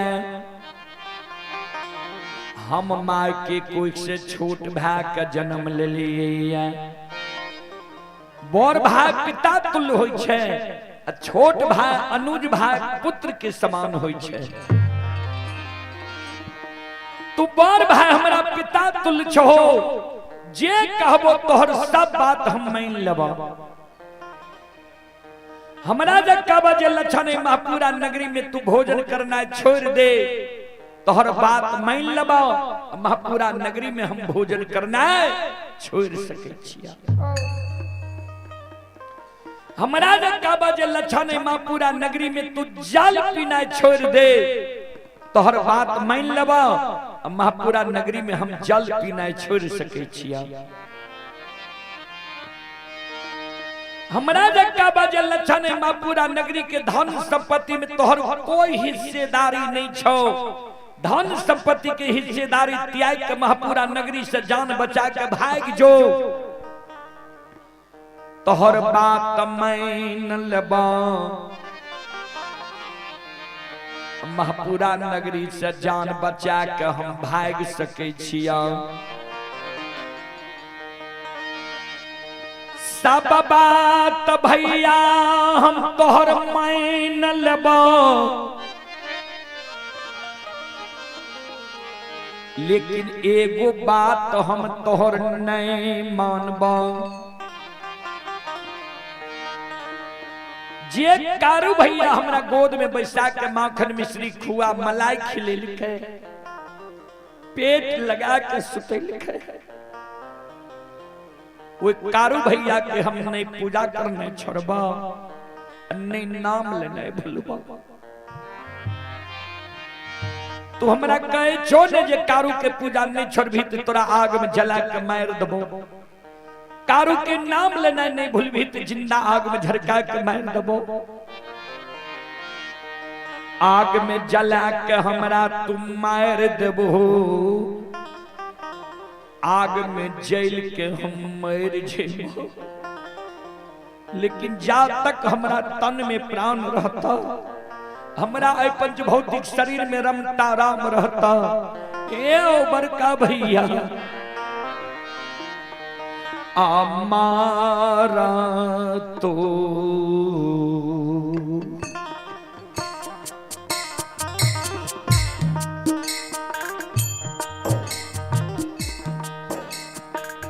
बड़का भैया मारा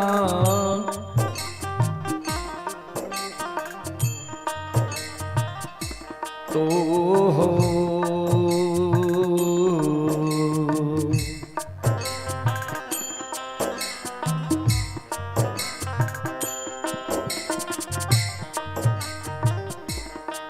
आहुता अमनय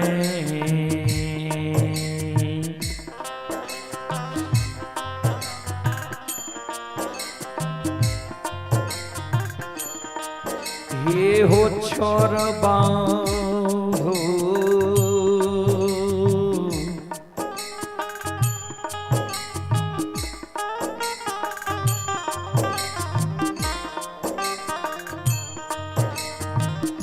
बड़का भैया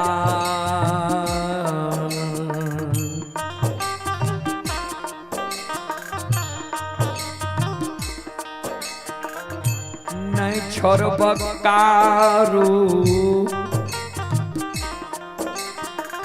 भैया के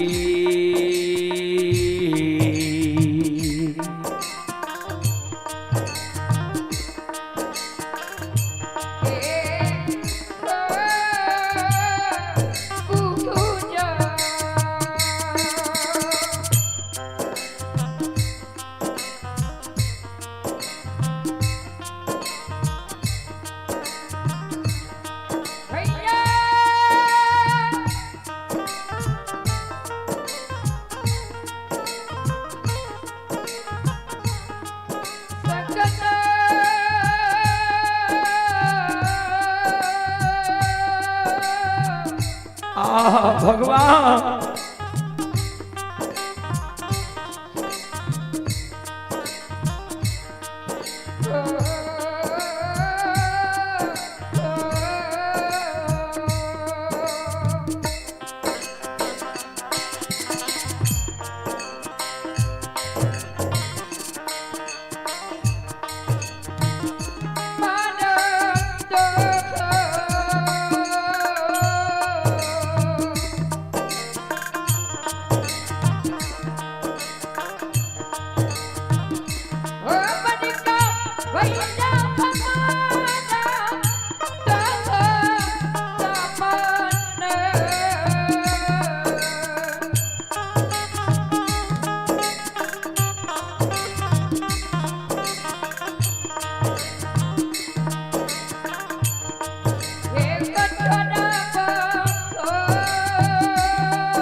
भगवान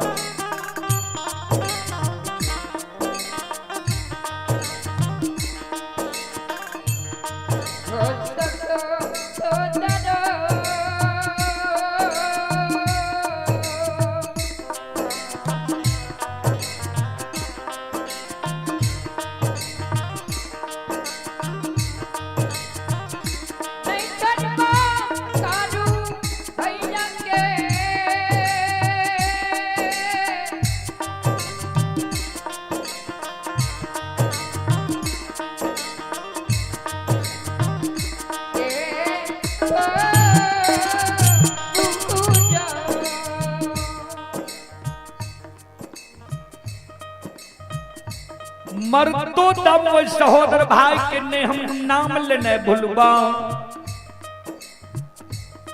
ने पूजा करने छोड़ो। इतनी को बात लक्षण बोले महिनाथ बाबा के क्रोध के सीमा नहीं रहा। महिनाथ बाबा लपेट के लक्षण के कालर के पकड़ लेके ऊपर ला जाए छे, धरती पर छोड़ दे छे।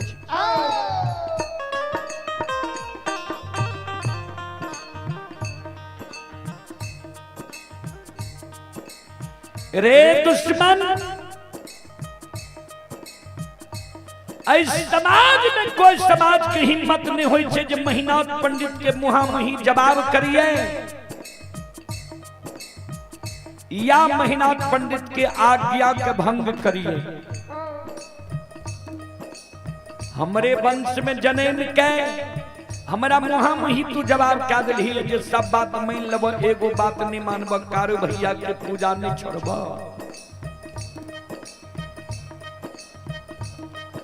जब कारू के पूजा नहीं छोड़ भी तो तुम मरे के लिए तैयार बैठो।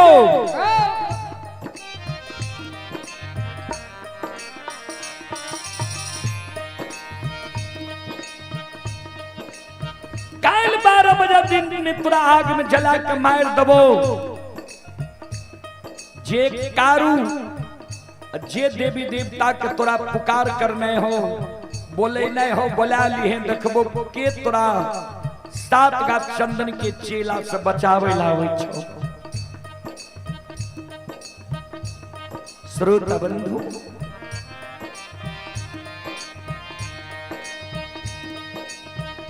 भाई सन ही तन नहीं दुनिया में,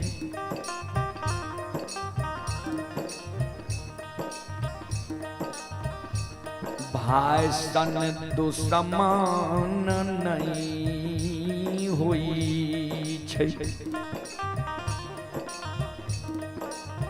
भाई सन हित ने, भाई सन दुश्मन ने।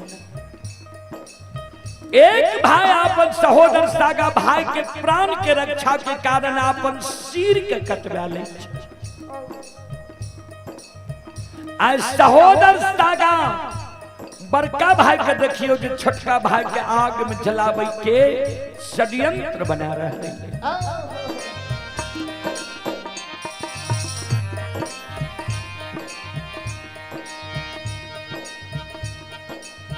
बाबू सब भाई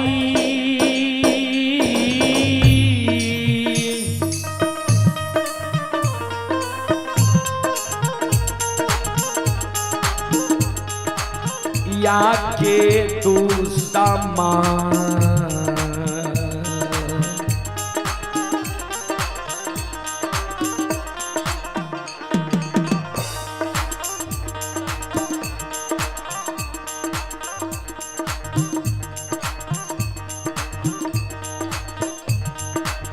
मैया बहिन सा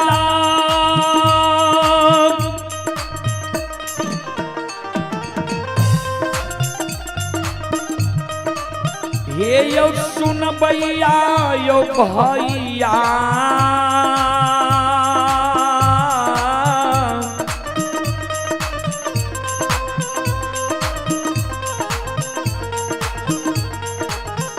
या के तू समान।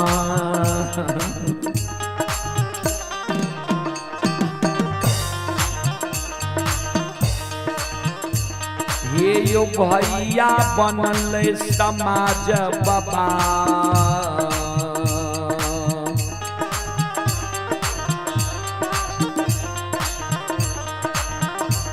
हे यो बन गेलै महापुरा।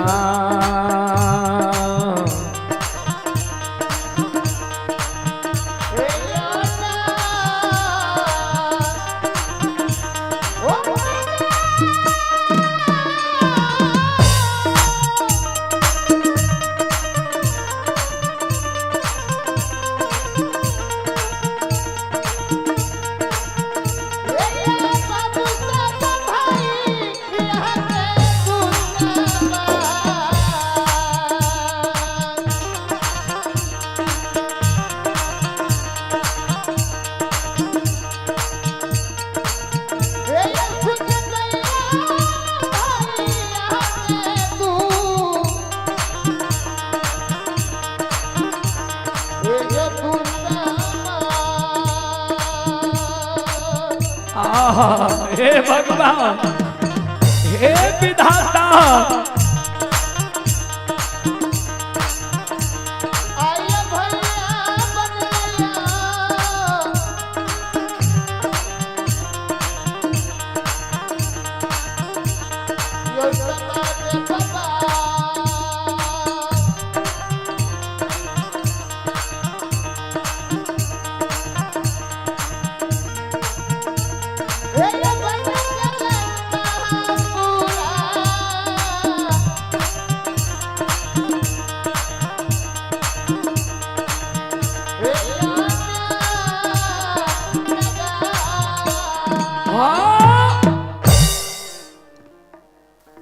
भाई सन ही तन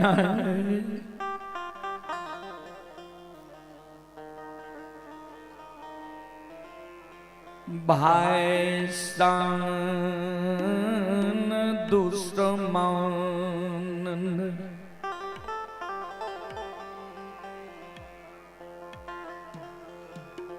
आए भाई के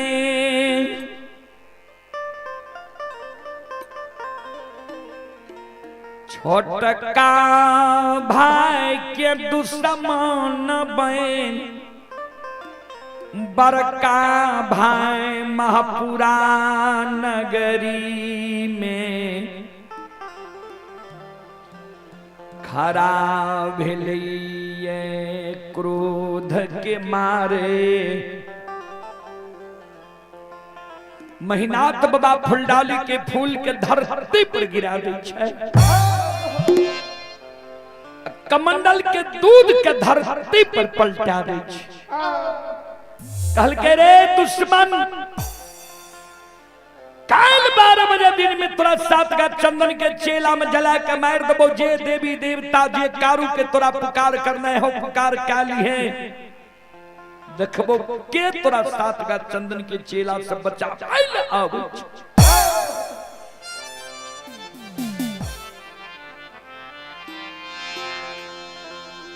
क्रोध के मारे महिनाथ बाबा वो जगत से भागल भागल चल जाय छे महापुरा डीह पर महापुरा डीह पर मंगरू पंगरू नाम के दू भाई बढ़ई रहे जकरा कमार और सुतिहार कहे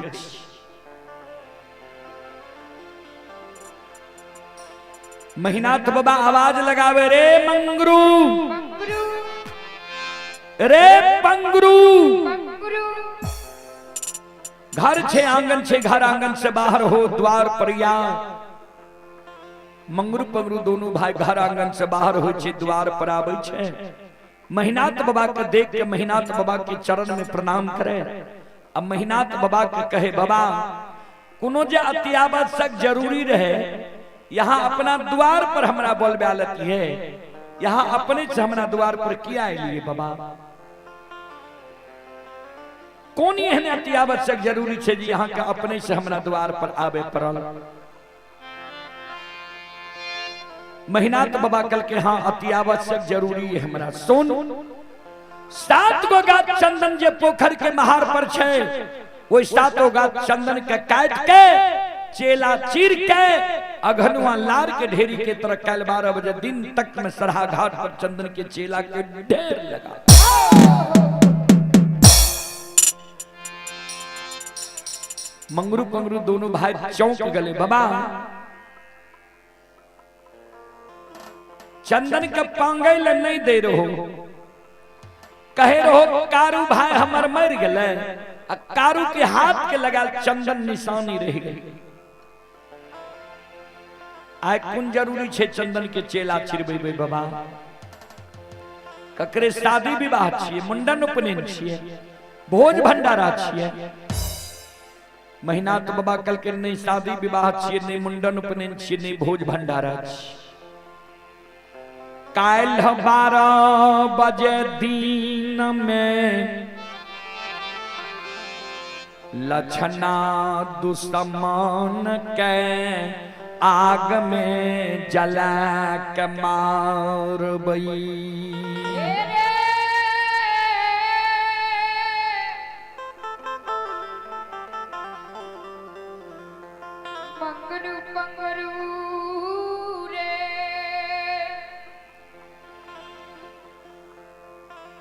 मंगरू पंगरू कल के बाबा भाई के आग में जला के मार बहा से कुन गलती लक्षण कल के जे लक्षण के तू आग में जला के मार बहा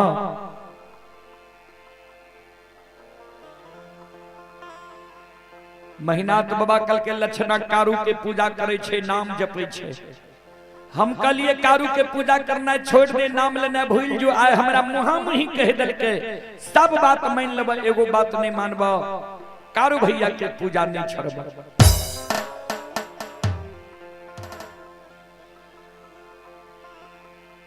दुश्मन जब कारू के पूजा छोड़बे नहीं करते थे दुनिया में जिंदा रहे के की करते मंगरू पंगरू दोनों भाई कर जो ए बाबा भाई के आग में जला के मार बहा।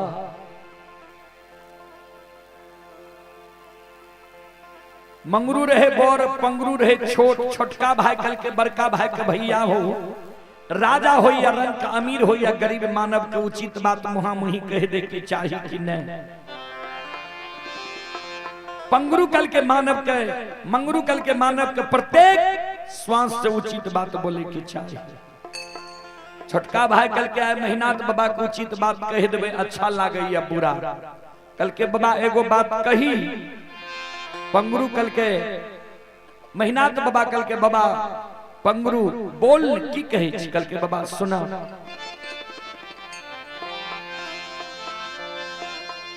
हे हो आय भाई गलती कैलका ये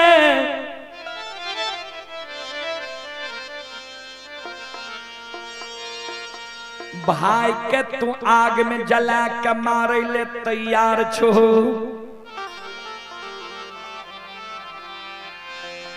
विचार कर हो तो बाबा जय बेटा का तू जान से जन्म दिल वही बेटा का पढ़ा लिखा के विद्वान बने वह पालन पोषण के जवान करब। जवान मोनमती में तू अपना जान के जन्मल बेटा का कोनो आदेश देव तोहर जान के जन्मल जब बेटा जब तोहर आदेश नहीं माना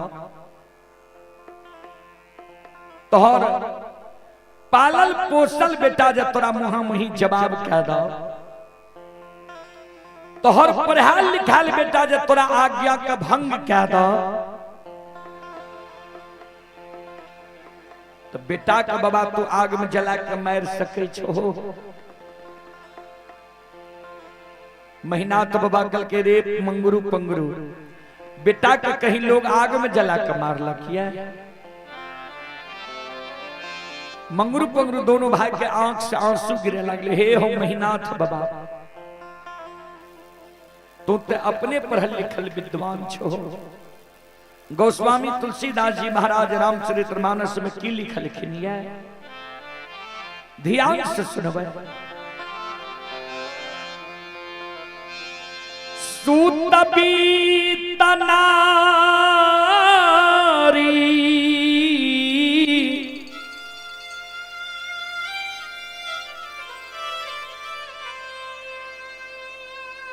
भवन परिवारा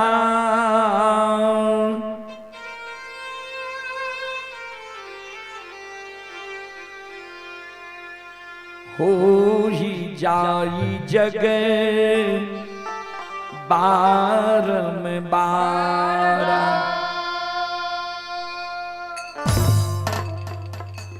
सूत बीत नारी भवन परिवारा। सूत माने पुत्र होय छे, बीत माने धन होय छे, नारी माने पत्नी होय छे, भवन माने घर होय छे। ई सब चीज मानव के संसार में दोबारा मिल सकैये। फिर लिखलखिन ये गोस्वामी तुलसीदास जी महाराज रामचरितमानस अयोध्या लंका कांड में अस विचार उठहु मोर ताता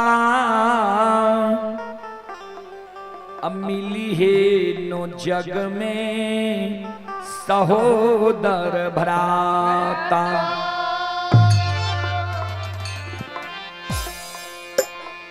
अस विचार उठहु मोर ताता मिली है नो जग में सहोदर भ्राता।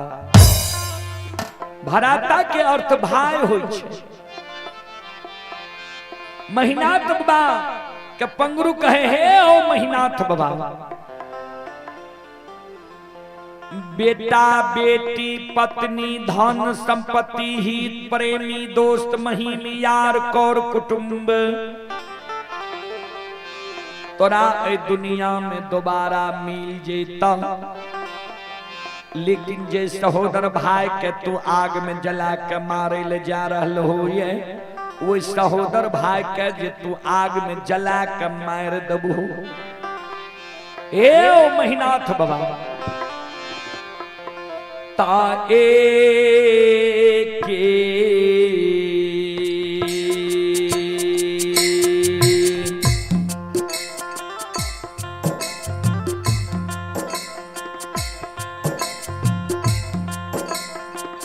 ओ महिनाथ बाबा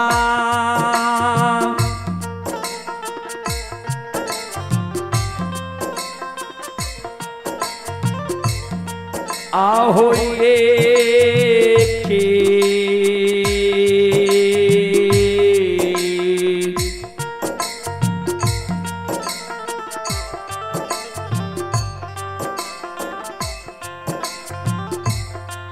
आहो को ओए खाके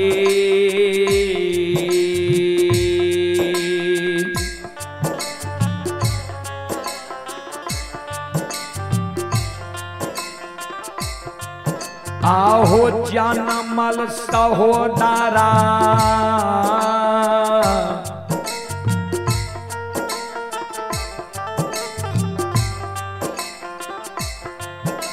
महिनाथ बाबा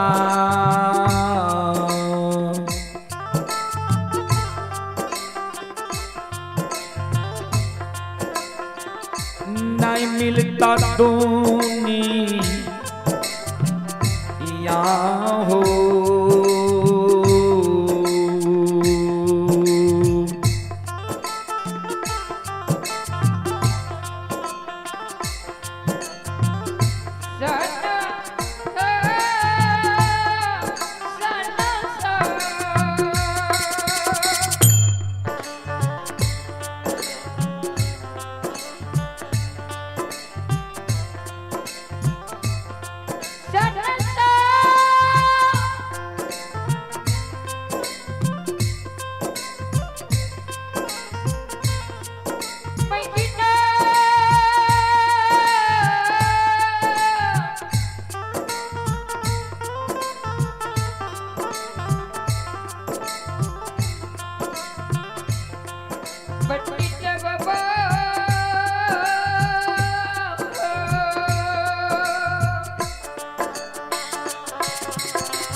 जाओ जाओ आओ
आइए पुरस्कार की ओर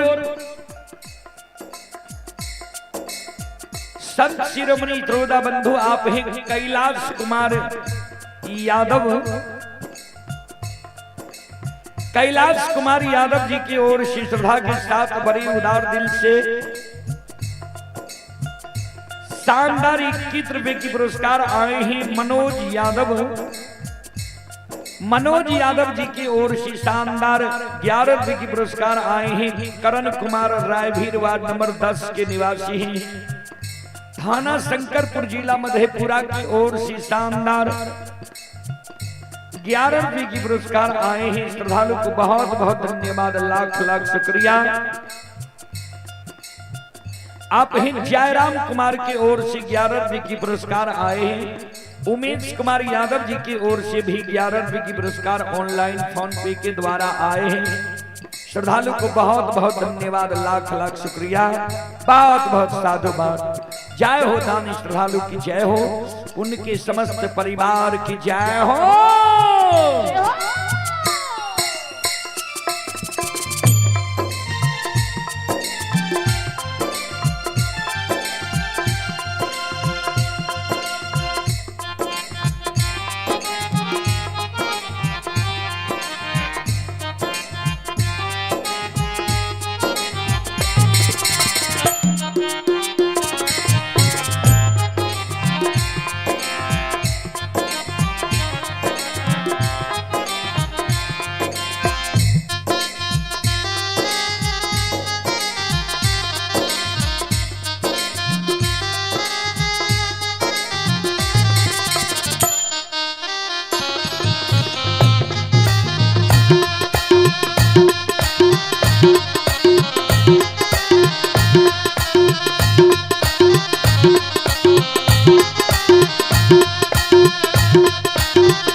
पंगरू का महीना तो बाबा का बाबा विचार कर होता बेटा जब बाप के जान पर गंदा का दे छे बाप की करे छे जान काट के फेंक दे छे कि गंदा का साफ करवावे छे वह समान लक्षण तोहर छोट भाई पुत्र के समान छ लक्षण के लिए बड़ भाई पिता तुल्य छो लक्षण जो गलती के तो लक्षण के बुझे भाव समझे भाव कि आगे में जला के मार दे यह छे बड़ भाई के धर्म यह छे बुजुर्ग लोग के कार्य ए मैनाथ बाबा हमरा बाप के बाबा तू मानो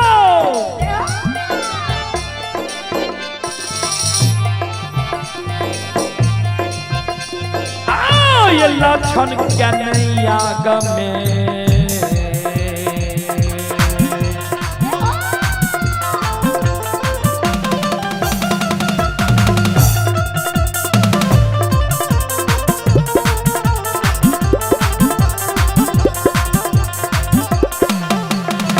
ओ महीनाथ बाबा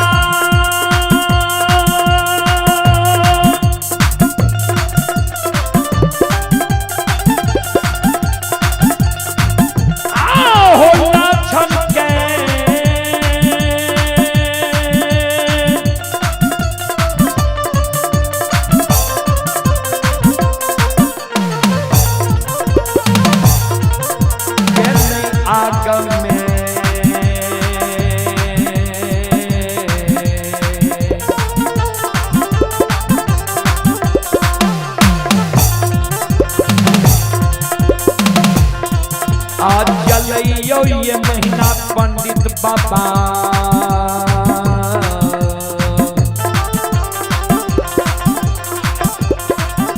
आज हो तारा ये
लछन के बाबा आग में नहीं जला, लछन तोहर सहोदर सागा भाई छिया। महीना तो बाबा कल के रे मंगरू पंगरू तोरा हम आदेश दे ले लियो या कि तोहर उपदेश सुने ले लियो। सात का चंदन का काट का चेला चिर के घनुआ लार के ढेरी के तरह सरहा घाट पर ढेर लगे में कि नहीं।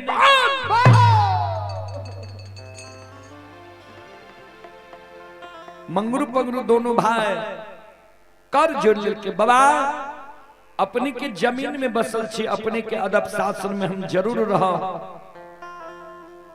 लेकिन हमर जे धर्म रहे यहाँ तक कह दिलो।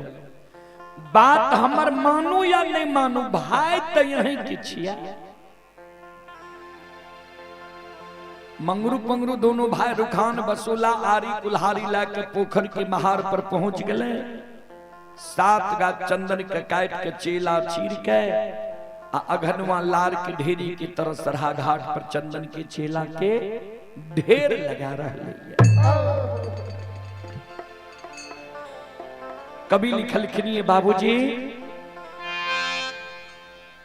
बुरे दिन जब आप तो हैं,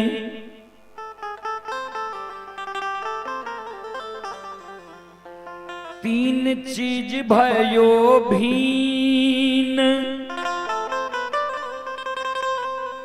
खाना बानी बैसकी,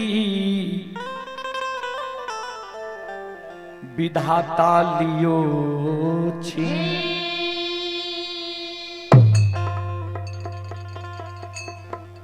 बुरा दिन जब आता है, तीन चीज भयो भिन्न, खाना बानी बैस की, विधाता लियो। मानव के बुरा समय जावे वाला रहे छे न बाबूजी, तीन गो चीज भगवान पहले छीन ले छे। कहबे कौन कौन चीज? सबसे पहले सात्विक भोजन। जे मानव के भोजन बिगड़ जा, जे मानव दारू तारी गांजा भांग मीट मांस मदिरा के प्रयोग ज्यादा करे लगे, पी के कतई नदी नाला रोड सड़क पर घोलेट जा, बुझ जइयो कर दिन खराब भ गेले, समय बिगड़ गेले। दोसर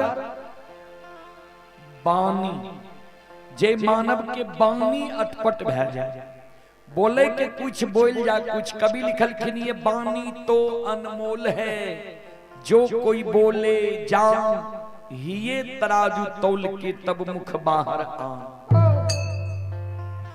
बानी अनमोल छे बाबूजी, लेकिन वह मानव के बानी अनमोल छे जे मानव अपना हृदय के तराजू में तौल के शब्द के बाहर निकाले छे, जे सुने वाला के करुआ त नहीं लागता है। तेसर में लिख लिखनी बैस की, यानी बैठना उठना संगति, जे मानव के संगति बिगड़ जाए। कभी लिखलखिनी है, संगत से गुण आत है, संगत से गुण जात, बांस फांस मिश्री एक के भाव बिका। संगत के असर बहुत बुरा होय छे बाबूजी। महीनाथ बाबा का कपटी ब्राह्मण बाबा के साथ संगति ढा गले रहे, जकरा कपट के चाल में पड़ के आए सहोदर भाई के आग में जलावे के षड्यंत्र बना दिए।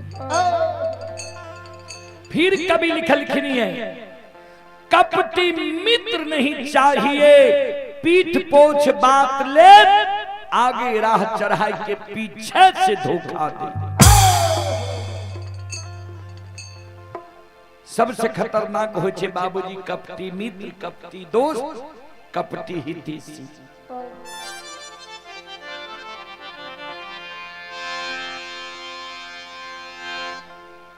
मंगरू पंगरू दोनों भाई सात का चंदन के काट के चेला चीर के घनुआ लार के ढेरी के तरह सरहा घाट पर ढेर लगा रहले है। दोपहर में प्रतिदिन लछन गाय के पानी पिलावेल जा रहे वह सरहा घाट पर। आय जल लछन वही सरहा घाट पर गले ये गाय के पानी पिलावेले, लछन के नजर पड़ गले सात का चंदन के चेला पर। मन में सोचे जे भैया चेला क्या चिरा दिल कहिए। सवेरे में भैया हमारा कल कह रहा है जे कारू के पूजा जब नहीं छोड़बी तो तोरा आग में जला के मार देबो।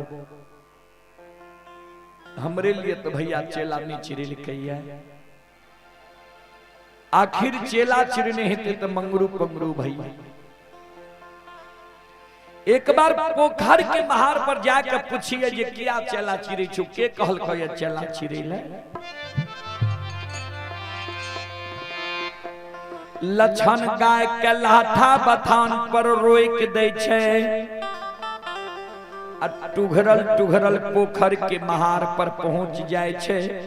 पोखर के महार पर मंगरू पंगरू दोनों भाई चेला चिरे रहे। लक्षण खराब है गले, हे हो मंगरू भैया क्या चेला चिरे छो, के कहल कहे चेला चिरेले। ए हो कारू भैया के निशानी साथ का चंदन रहे, क्या कारू भैया के निशानी के काट कर समाप्त कर रहलो हो। ये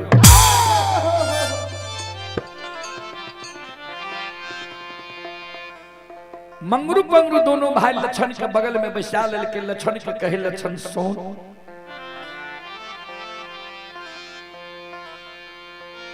हे रे जहाँ और सूर्य भगवान उगई छई, वहाँ और मानव प्रणाम करई।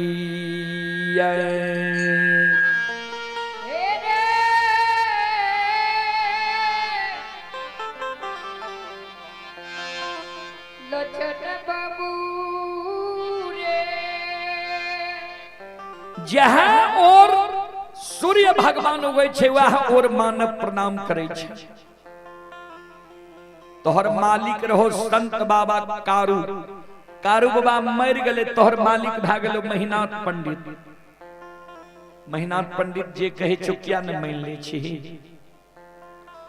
लक्षण कल के भैया माने वाला बात कहते तब न मानबे, जे बात हम नहीं मानबे से बात हमरा बड़का भैया कही।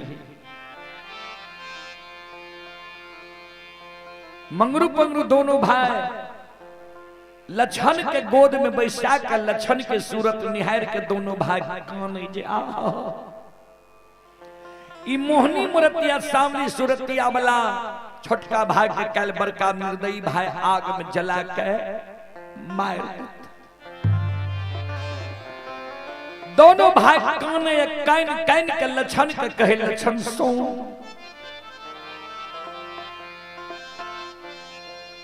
हे रे तोरा जई दुनिया में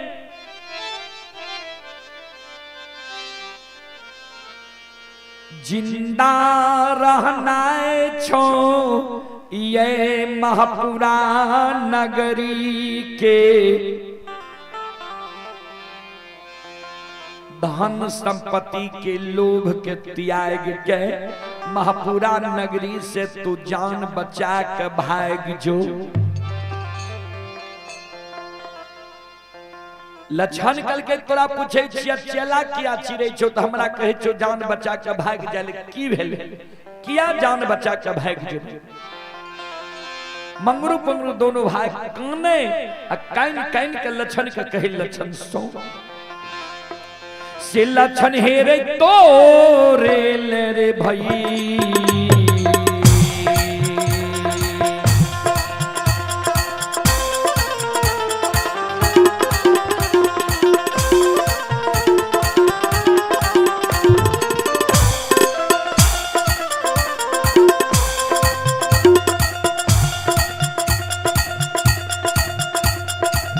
हे रे लरिला बा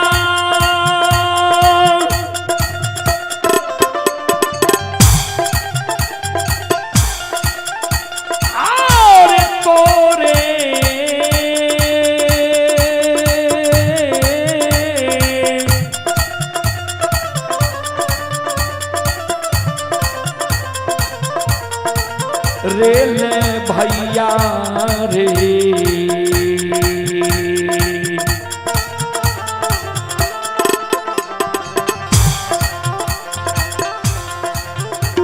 हेरे चेला चिरे लको लछन बबुआ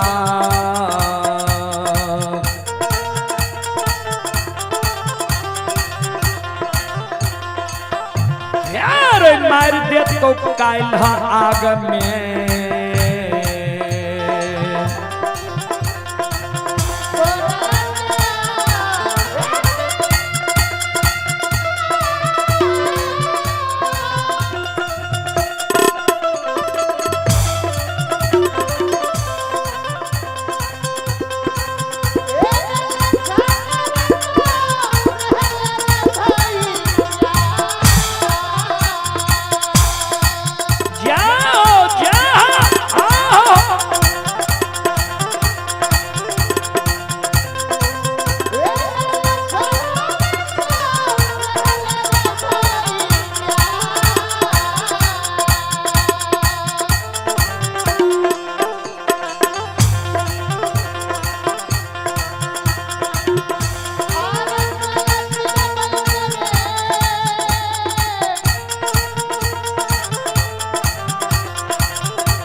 तोरेल भैया चेला चिरल कौया काल 12 बजे दिन में तोरा आग में जला के मार देतो महापुरा नगरी से जान बचा के तू भाग जो लछन कान से कुन गलती के लिए जे भैया हमारा लिए चेला छिरा दिल कहिया कल के भाई के मुहा मुही सवेरे सवेरे तू बोल गली भाई के मुहा मुही सवेरे सवेरे कह दिली जे सब बात मान लेब एगो बात नहीं मानब कार भैया के पूजा नहीं छोड़बा लछन कहे हम की जाने गलिए जे एक बात से भैया के एक बड़ा क्रोध है किया न हमरा भैया के बुझा दल समझा दल जे भाई के कहीं भाई आग में जला के मार लकैया मंगरू पंगरू कहे उ भाई रहती हो तब नहीं बात बुझती हो हेरो महीना पंडित तोरा लिए भाई नहीं रहलो भाई से कसाय बन गेलो महीना पंडित के बुद्धि ज्ञान विवेक हरा गले नष्ट भै गेलो काल आग में जला के मार देतो लछन मन में सोचे काल जब भैया हमरा आग में जला के मार देते चेला छिड़ा दिलके हम एक बार समाज में जाय छो समाज के मरर मंजन प्रमुख लोग के कहबे जे भैया के बुझा दो समझा दो जे भाई के कहीं भाई आग में जला के मार लकैया ककरो ने ककरो दया माया जरूर लागते हमरा भैया के बुझा देते समझा देते हमरा आग में जलावे से बचा देते ओई जगह से लछन ध्यान से सुनबे संत शिरोमणि त्रोदाबंधो ये भागले ये भागले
सुनो सुनो सुन भैया सुन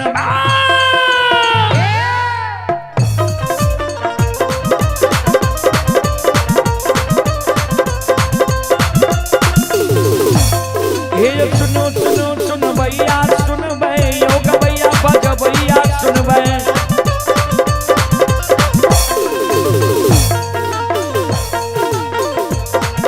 ये माँ बहना ये ध्यान से सुन भय ये धर्म की बात पर सुन भय मालिक की लीला सुन भय परमर लीला गुस्साए चल गए माया लगे लगे रासर चल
ये माँ दुर्गा गए हरदी थान के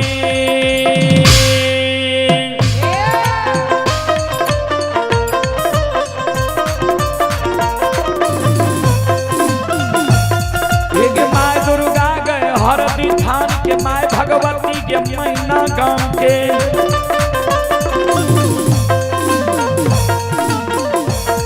ये माँ विषहरी बीमारी थान के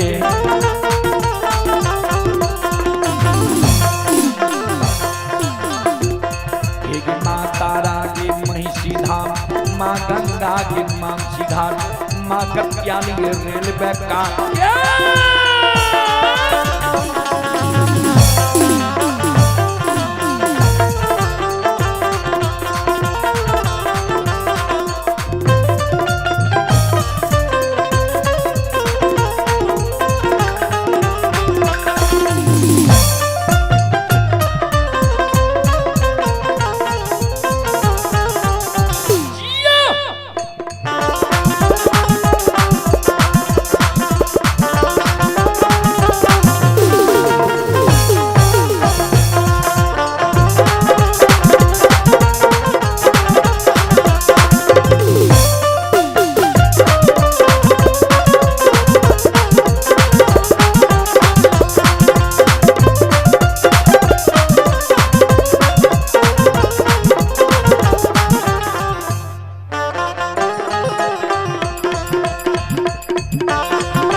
यो बाबा कुशेश्वर रोता थान के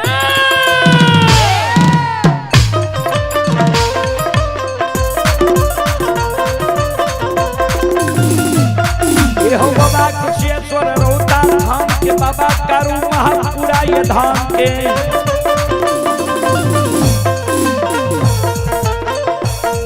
ये हो बाबा खेदन सुखासन गांव के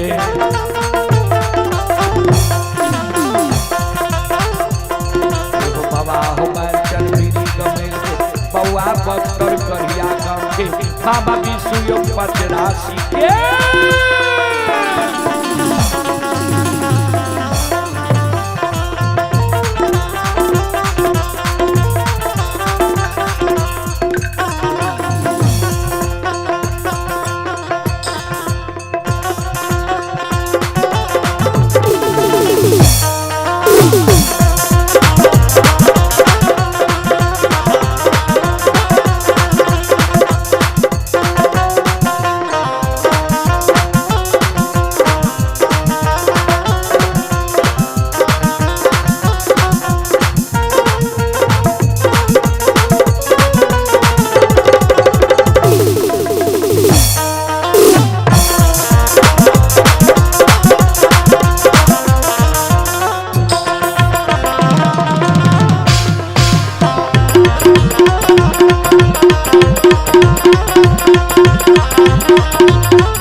ये जो भक्ति के बस भगवान बसे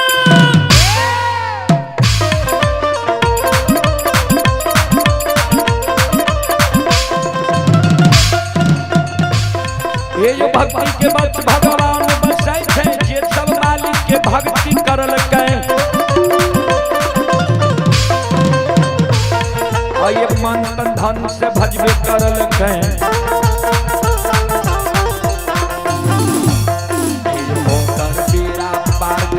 घोर गुसाई खबे पल में परले मचाइए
आई धर्म के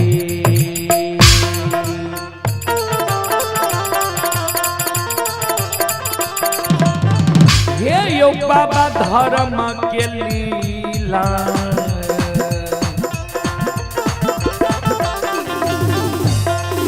अपार छयो समाज बाबा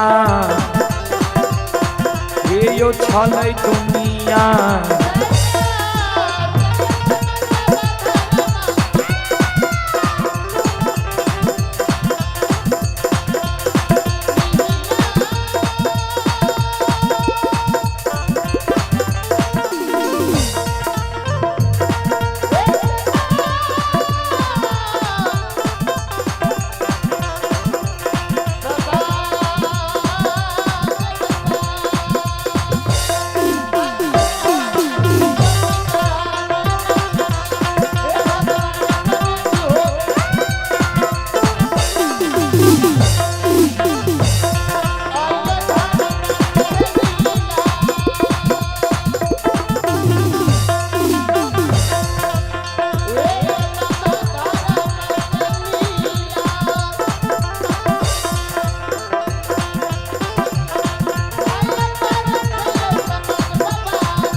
अगम अपार कोई पावे न पार गुन गावे हजार भाग करे जे जयकार।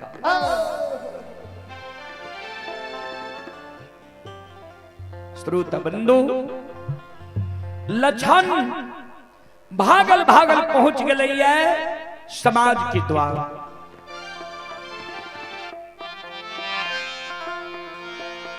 अंगना ये अंगना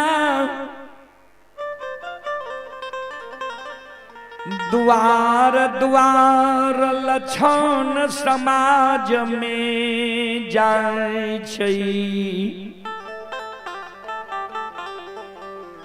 कोई समाज के लोग समाज में प्रत्येक घर घर आंगन आंगन द्वार द्वार जाकर लछन सब लग आपन सब लग लछन आपन अर्जी लगावे जे भैया हमरा आग में जलवे ले तैयार छे। चेला छिड़ा देलकै हमरा भैया के बुझा दियो समझा दियो जे हमरा आग में नहीं जले।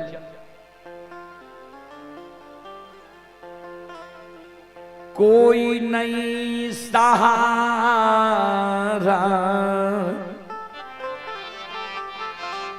समाज में हुई छै।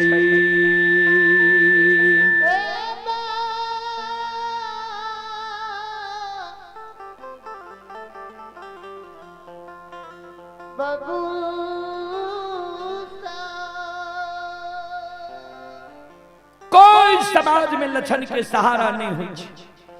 कोई नहीं लछन के कहे छे भैया से तोरा बचा ले। कभी लिखल लिखनी है सबे सहायक सबल के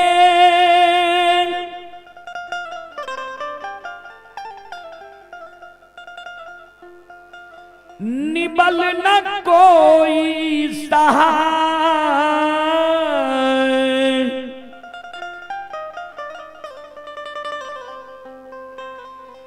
पवन जगावत आग को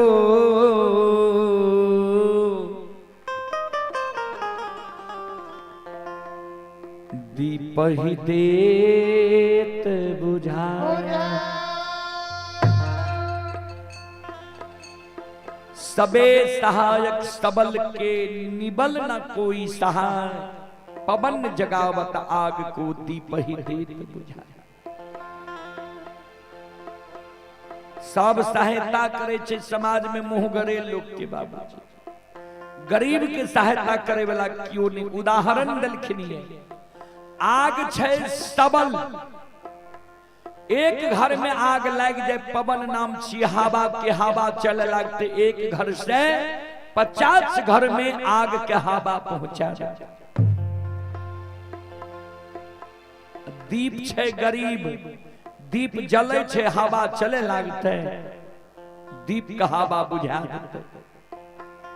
वह हवा आग के धधका दे छे दीप के बुझा दे। फिर लिख लखिन है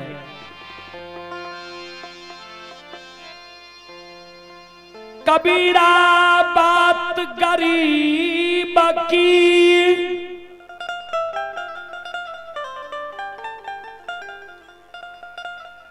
सच माने ना को।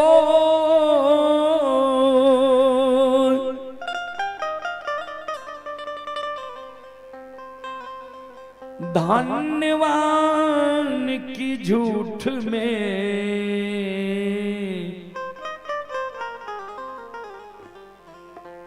हाँ जी हो।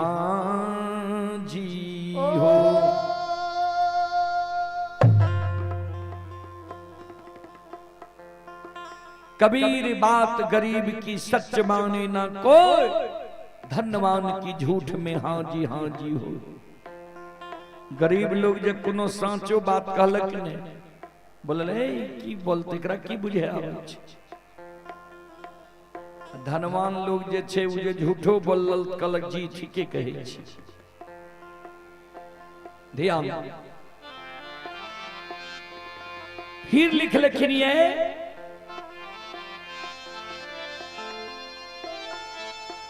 कबीरा तेरी जगत में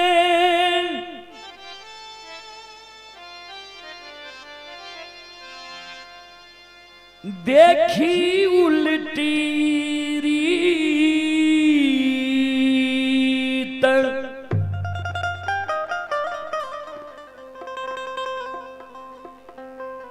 पापी मिलके राज करे,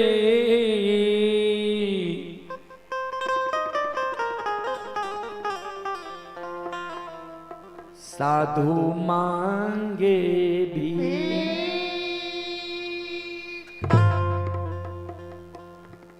कबीर तेरी जगत में देखी उल्टी रीत, पापी मिलके राज करे, साधु मांगे भी। कुर्सी के कारण देखे छी कतेक उठा पटक होइत छै।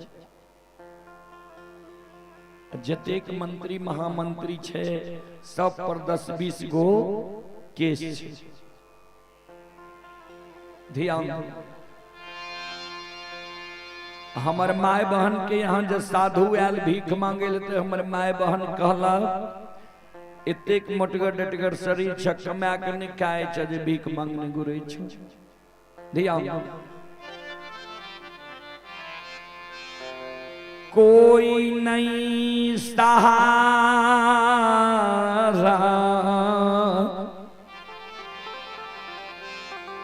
लक्षण के ए होई छै।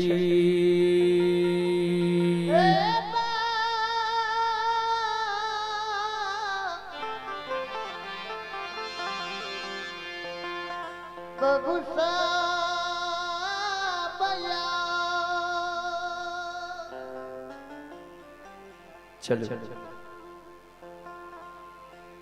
एक मां जगत जननी मां सरस्वती के भजन हम सब मां बहन से आग्रह करबे, सब मिलके ताली बजा के सब गएबे आ सब बजेबे, सब से हम आग्रह करब। चलो सब मिलके गाबो। मां के दरबार में हम यहाँ बैसल छिए। अमृत की बरसे बदरिया, अमृत की बरसे बदरिया, सार दे के दुवरिया। अमृत की बरसे, अमृत की बरसे बदरिया, सार दे के दुवरिया।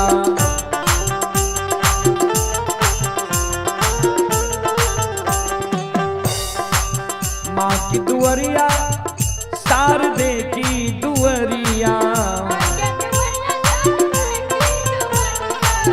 माँ की दुवरिया, शारदे की दुवरिया। ओ अमृत की बरसे बदरिया, शारदे की दुवरिया। अमृत की बरसे बदरिया,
कोयलिया बोले, माँ की द्वारे कोयलिया बोले, छम छम छम छम छम छम नाचे मौरिया, अम्बे माँ की दुअरिया, अमृत की बरसे बदरिया, अम्बे माँ की दुअरिया।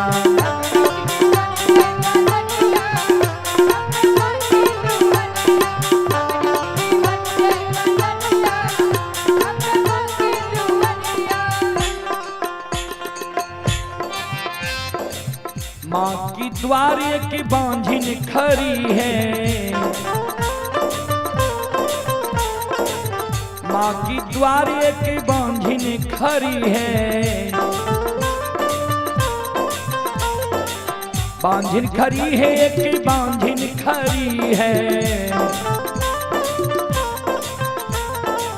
बांझिन खरी है एक बांझिन खरी है।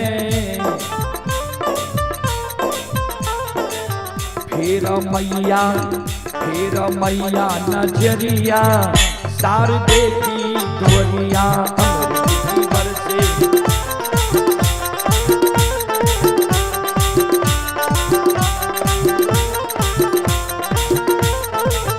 ओ अमृत की बरसे बदरिया, अम्बे माँ की दुअरिया।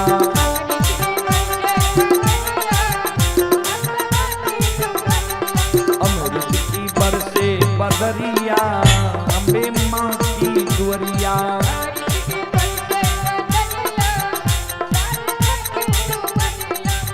माँ की द्वारे की कोढ़ी खड़ा है, माँ की द्वारे की कोढ़ी खड़ा है, लोटा दा माता कोठरिया, अम्बे माँ की दुअरिया,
माँ की द्वारे की आंधी खरी है, माँ की द्वारे की आंधी खरी है, आंधी खरी है कि आंधी खरी है। दीदा दीदा मैया नजरिया, अमृता दे दुअरिया,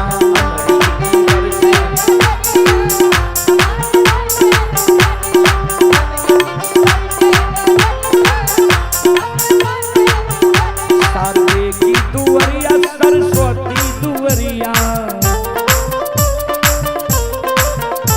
शारदे की दुअरिया, सरस्वती दुअरिया।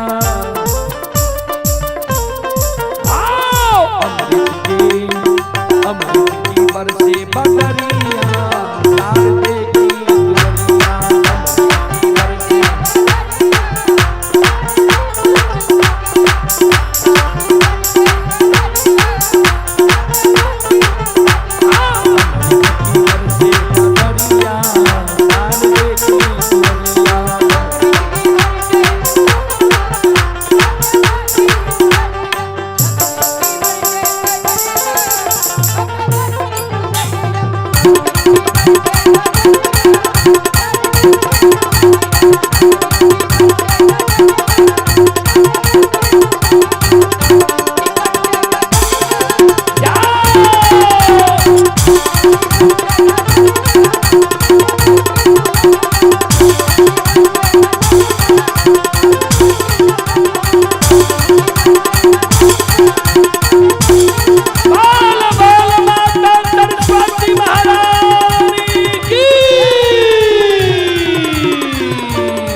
श्रोता बंधो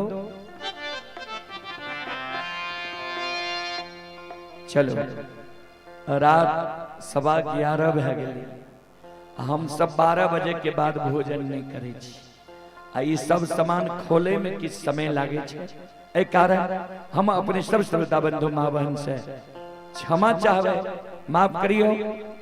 एक बार और भजन कर लिए, उसके बाद हम वाणी के विराम देव, फिर दिन में अपने सबके बीच कार्यक्रम रहे। सीताराम सीताराम सीताराम कहिए, जाहि विधि राखे राम ताहि विधि रहिए।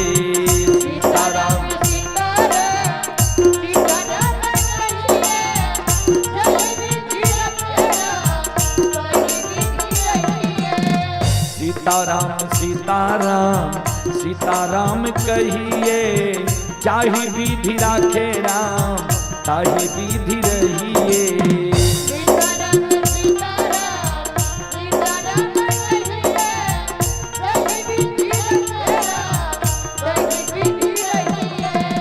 मन में हो राम राम नाम से बहात में, तू अकेला नहीं प्यारे राम जी तेरे साथ में।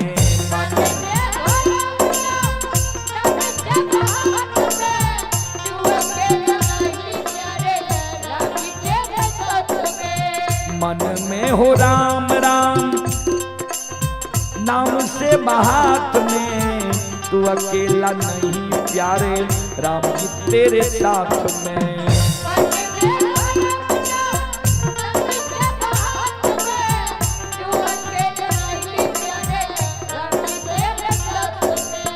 विधि का विधान ज्ञान, विधि का विधान ज्ञान हानि लाभ सहिए, जाहि विधि राखे राम ताहि विधि रहिए।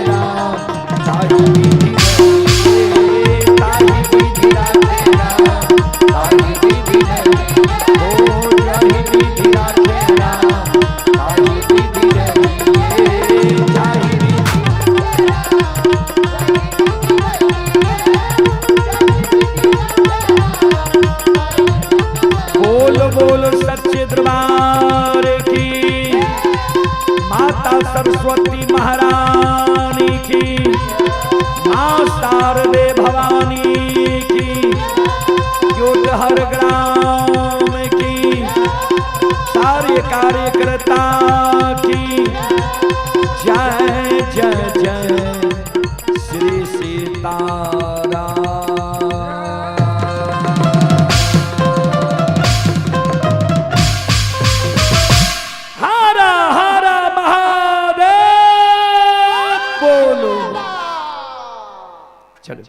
अपने सब श्रोता बंधु माँ बहन से अब क्षमा चाह, माफ करियो।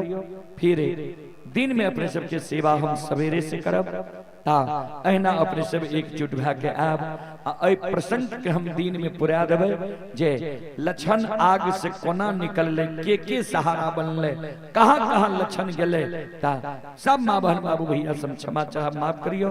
फिर दिन में सेवा करे के प्रयास करब। जय बाबा धर्मराज, जय बाबा बजरंगबली, जय हिंद, जय भारत, जय संत, जय समाज।